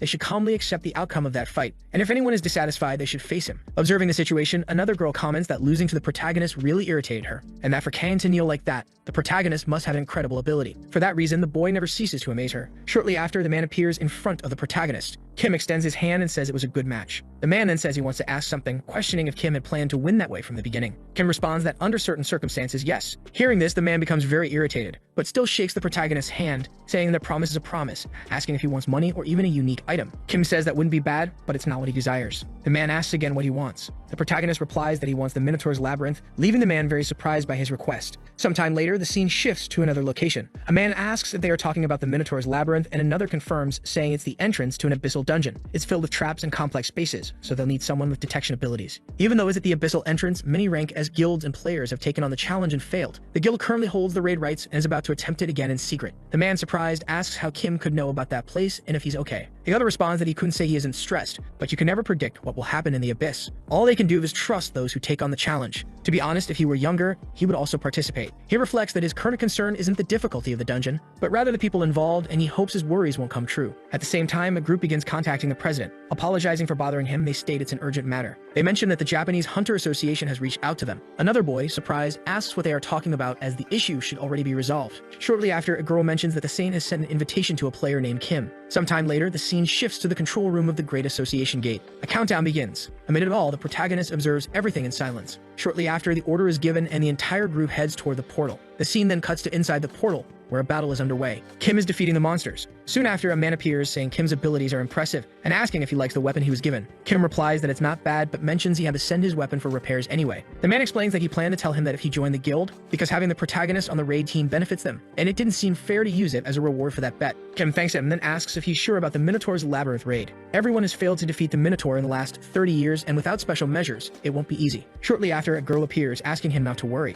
because everyone participating in the raid is at least a rank B player. They've already been defeating monsters steadily without rushing. Additionally, the guild's vice leader has been detecting and removing all the traps in the labyrinth. Furthermore, they found some clues about the labyrinth raid a few months ago. Hearing this explanation, Kim states that this only means one thing. The man explains they discovered the corpse of a monster apparently from the labyrinth in the abyssal depths. A giant Minotaur's corpse with the same tattoos and patterns found throughout the labyrinth. Additionally, when they touched the corpse, all of it, except for the horn, turned to dust. Because of this, if the monster truly comes from the labyrinth, it could use tracking skills to follow its trail. Sometime later, the scene shifts again. The protagonist group seems to be heading toward a specific location. Shortly after, they arrive at their destination, the end of the labyrinth. Before them, the statue of a giant Minotaur was observing them. The other man, confused, asks where the boss is, and the man replies that it seems they need to complete the horn of that statue. Shortly after, the secretary appears with the horn from earlier. Meanwhile, Kim is silently observing everything, thinking that so far, everything was unfolding exactly as it had in his previous regression. For that reason, he needed to see what would happen next. Then that man takes the horn and places it on the statue. The group is thrilled because they were finally able to complete the labyrinth after 30 years. At that moment, the man seems to notice something, because something unusual is happening with the statue. In a matter of seconds, it transforms into a skeleton. The group looking around is very confused, because they are now in a completely different place from before. The scene then cuts to another location, and the protagonist thinks this is exactly as expected. The group, surprised, wonders what had happened. Shortly after, the scene cuts to a man reading a book. He says he has noticed something. He assumes the protagonist has joined the labyrinth team. The man then states they could stop the operation immediately. However, the young man asks not to stop because this was actually a perfect opportunity. Ranked villains had infiltrated Hyde's team, including 20 rank of villains in total. No matter how skilled the protagonist was, everything had its limits. So he wondered how they would deal with the hidden villains while working in the labyrinth. And for that reason, it was all very amusing. The scene then cuts to the inside of the labyrinth. A person suggests they should introduce themselves first, and a girl introduces herself. She says her name is Miranda, and she's a rank B player. Immediately after, Kim acts quickly for some reason. In that instant, he kicks the girl, saying she's a villain. Kim is the youngest rank as individual in existence. People were always curious to know what kind of person he was. Supposedly, he was a hero like a guild master, always acting as a reliable shield on the front lines, or maybe even a saint, as the rumors suggested. He sacrificed himself to save the citizens of the Eastern Point, which was very unlike someone like him. There was no doubt that the protagonist was an incredible person. The boy observing the scene is surprised because he's witnessing the protagonist assaulting the woman. The young man, confused, asks what Kim had done. Kim responds that the girl is a villain, so he shouldn't worry about it. Drawing his weapon, the man says that's a lie. He then fires the weapon at the protagonist. Dodging the bullets, Kim says it's the truth. However, the man refuses to listen, thinking Miranda was a precious comrade who had been hunting monsters and exploring with them for a long time. For that reason, there was no possibility she was a villain. It was completely impossible. Approaching the girl, the man asks her to wake up. At that moment, the girl punches the man, telling him not to touch her. Immediately after, a group of adventurers appears behind the protagonist. However, that wasn't enough. Kim easily dodges the attack. He wonders who would think there would be 3 villains in total, and for that reason, he decides to take them all out at once. Then the girl seems to prepare for battle, saying it's very strange, because even among the individual's comrades who had been with them for years,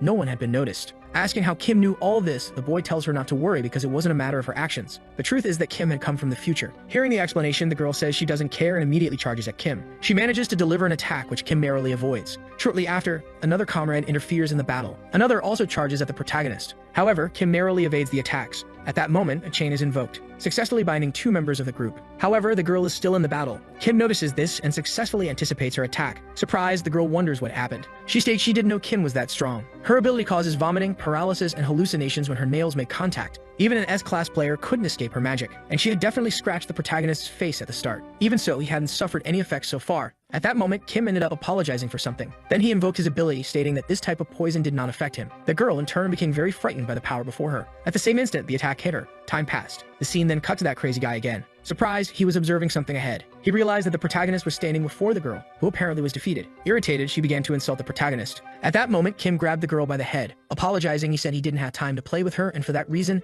they were going to do something fun. At the same instant, Kim activated his hypnosis ability. He began asking several questions about her group. The girl then started to fall under hypnosis, revealing that there were 20 infiltrators, including rank S members, and their objective was to sabotage the labyrinth raid. The scene then shifted to another location, where several flowers were stained with someone's ketchup. A secretary, observing what was in front of her, looked very surprised. They were apparently trying to kill that man from earlier. The scene shifted back to the protagonist, who was with the woman who seemed unconscious. Sieg thought there were 5 rank S villains and was sure there had only been 3 before he returned to his world. There had also been an incident involving a gate breach. The future was changing little by little. He supposed this might have happened because of his return. Kim said that in any case, they now knew their goal, and for that reason, they should join the other group. So the two began walking toward that group. Meanwhile, the other guy was still in disbelief that Miranda was really a villain. He wondered if the protagonist had known all of this from the beginning. Kim then said that the way out of there was simpler than he had imagined. That place seemed completely different from before, but it was still part of a labyrinth. Therefore, there should be a passage connecting to another space somewhere else. And since it connected to various spaces, it might not reach it all at once. However, if they kept passing through doors, it would eventually find that group. At that moment, the boy began to speak, saying he had a question. He questioned why Kim hadn't told the others about this. Because if he had told Master Tagilda about the villain's infiltration from the beginning,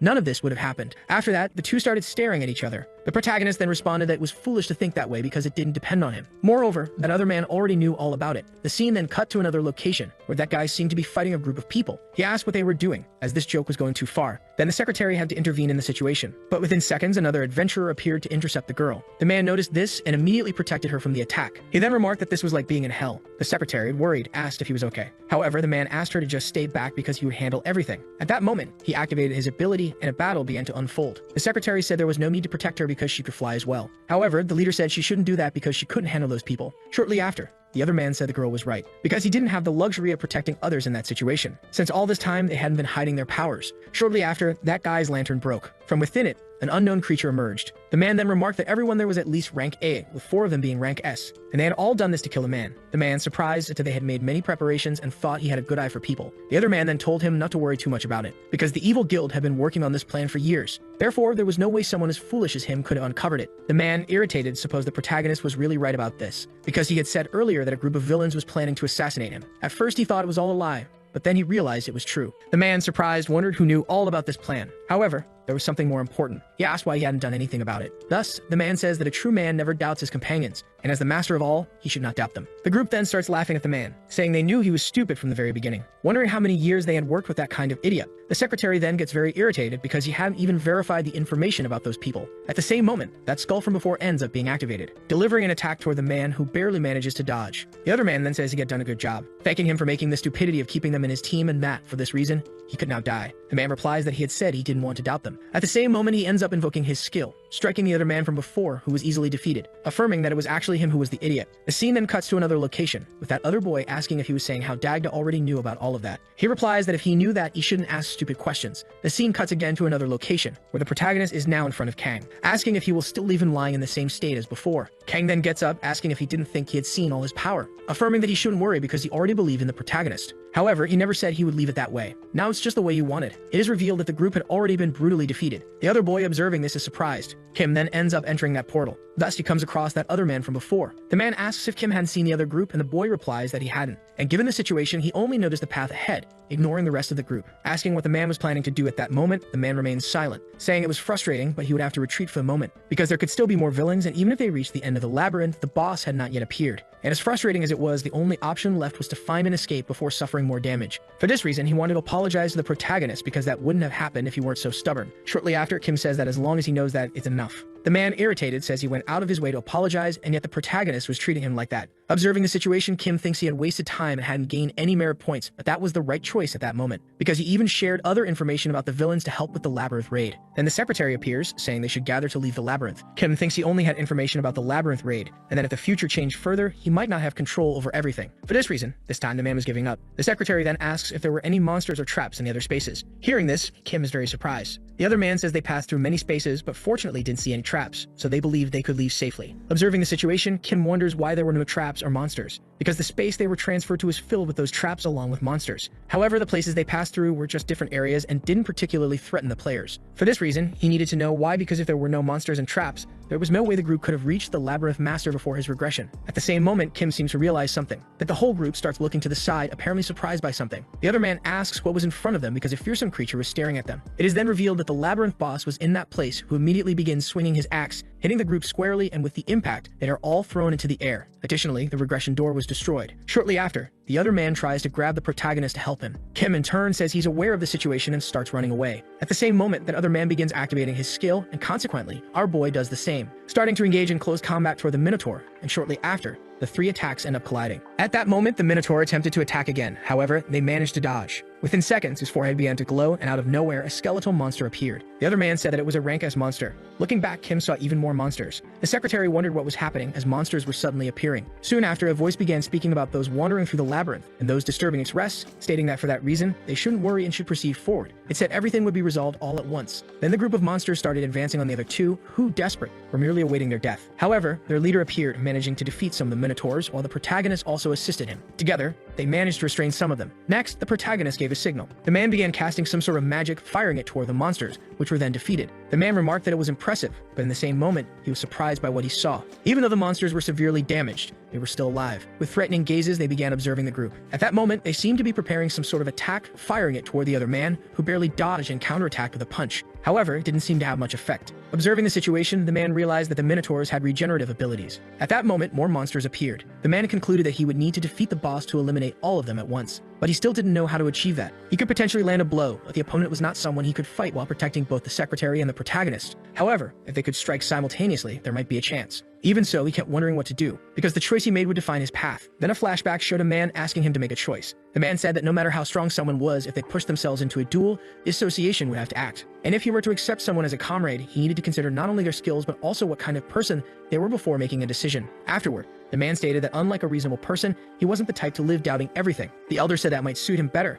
but sometimes he needed to doubt people more, because he had seen many things during his time as a player, and a small mistake could cost everything. Sometimes he would have to give up something precious to protect something more important. For that reason, strength didn't solve everything. He mentioned that recognizing one's limits and choosing what was most important to achieve goals was the priority. Additionally, those were the true qualities of an excellent player. Listening to the explanation, the man fell silent. He asked if the elder was only saying that because he was weak. At that moment, the scene returns to the present. The man said it was his fault for not taking the elder's words seriously. He declared that if he killed his enemies, his comrades would die as a consequence. But even if he defeated the enemies another way, they would die regardless. For that reason, it didn't matter what choice he made, the outcome would always be the same. However, he could not accept those circumstances. In that moment, he charged at the Minotaur, easily defeating it. Afterward, the man called out to the protagonist. He said he would find a way to protect his comrades and crush those monsters so they would regret it. For that reason, he would make his own choice. Kim, in turn, said he didn't know what the man was talking about. There was still a way to defeat those Minotaurs. Shortly after, an explosion occurred. The Minotaur declared it had made its decision. For that reason, it was a pity. It said this was the worst choice he could have made. But even so, it wouldn't make a difference because the outcome would be the same in the end. Immediately after, the herd of monsters began advancing toward the two. Kang started preparing an attack. He aimed at the group. The Minotaur said it didn't matter how many times he did that, it would make a difference. At that moment, the protagonist appeared amidst the flames. Kim then began using his mysterious ability. Kang remarked that it was now the protagonist's turn. Kim, in a matter of seconds, ends up using his skill against the Minotaur. Thus, a barrier seemingly had been broken, and the monster appeared to have been successfully hit. Moments before that, Kang asks what the way to defeat that monster was. Kim responded that he was just assuming, but just like the spaces, they are also connected through portals, and the gap where the Minotaur was likely connected to a completely different space.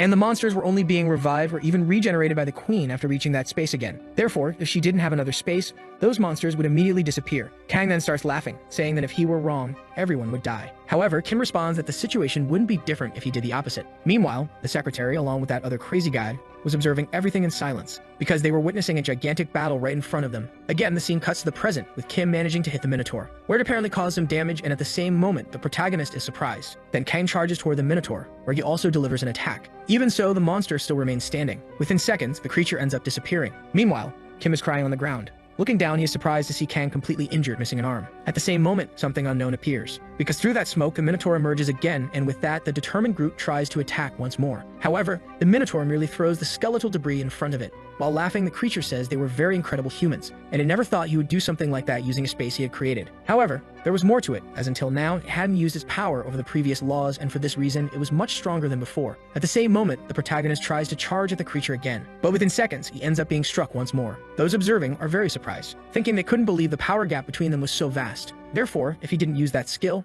he would probably be killed. But even with all that, he still wasn't sure if he could defeat that creature. And if he didn't destroy it in one blow, the predation would definitely enter berserk mode. Thus, many unexpected things could end up happening. Even so, under those circumstances, that was the only choice he had left. Shortly after, a flashback of a child appears, saying that the way to do it was through application, saying he didn't know why he was suddenly asking about how to use skills, because their descriptions were in the stats window, and the way to manipulate one in reality could change its form in various ways, contrary to what was written in the stats window. For example, the boy used spirit magic, which could be applied to strengthen his body, where he was even capable of creating powerful bullets. And in the current battle, he sometimes mixed skills and usually only applied force to his ring. Therefore, if there was a skill he wasn't good at controlling, he should try coding it with his own skill, because he was definitely capable of doing that. Then the scene cuts back to the present, with the protagonist striking the Minotaur again. As a result of that attack, the Minotaur's axe ended up being damaged. Even so, the monster tries to attack Kim again. With a threatening gaze, Kim was observing his prey. Then he appears to be charging up a skill, unleashing it against the monster. Thus, their weapons end up being broken. Shortly after, Kim ends up summoning his chain, managing to bind it to the monster. Then he uses his skill again, affirming that it was just as he thought before, because he really was able to do it. He had vaguely felt it before, because his skill changed form according to his will, which meant he could probably apply it to his other skills. But even so, he didn't know much about that mysterious power. However, it didn't matter what the true nature of his skill was. Shortly after, the boy seemingly managed to defeat the Minotaur, saying he intended to make full use of that skill. After using his skill, the Minotaur starts to completely disintegrate and is utterly defeated. Subsequently, while all the players are inside the room wondering what had happened, the protagonist appears before them with Kwon Kang-yuk on his back, completely injured. Seeing the two of them, everyone feels relieved and rushes to embrace the protagonist. After the Queen of the Great Minotaur was defeated, the raid team discovered numerous gold and silver treasures hidden in the labyrinth. Among them, the most valuable was an elixir capable of significantly increasing a player's stats just by drinking it. This was a unique great elixir called the Fountain of Vitada. However, there wasn't enough elixir for everyone, so it was given to the protagonist and also to Kwon, who contributed the most to the raid. However, in Kwon's case, he would lose more stats due to the loss of his right arm than he would gain from the elixir. The villains who infiltrated the raid were identified and arrested. Then the players who participated in the raid focused on recovering and resting. And so the chaotic Minotaur Labyrinth raid came to an end. During an interview, a reporter asked Kwon if the rumors about the raid were true. He also asked if it was true that Kwon was planning to retire as a player. However, Kwon Kang-yuk responded that he wasn't retiring. Instead, he said he was just taking a short break, and a bit annoyed, he called everyone idiots. With a furious look, he asked if they didn't understand the meaning of rest. In the background, a girl from his guild told Kwon to be more careful with his words. Then another reporter asked if it was because of his right arm, while another mentioned the Asian exhibition games. When another reporter attempted to ask Kwon a question, Kwon interrupted him.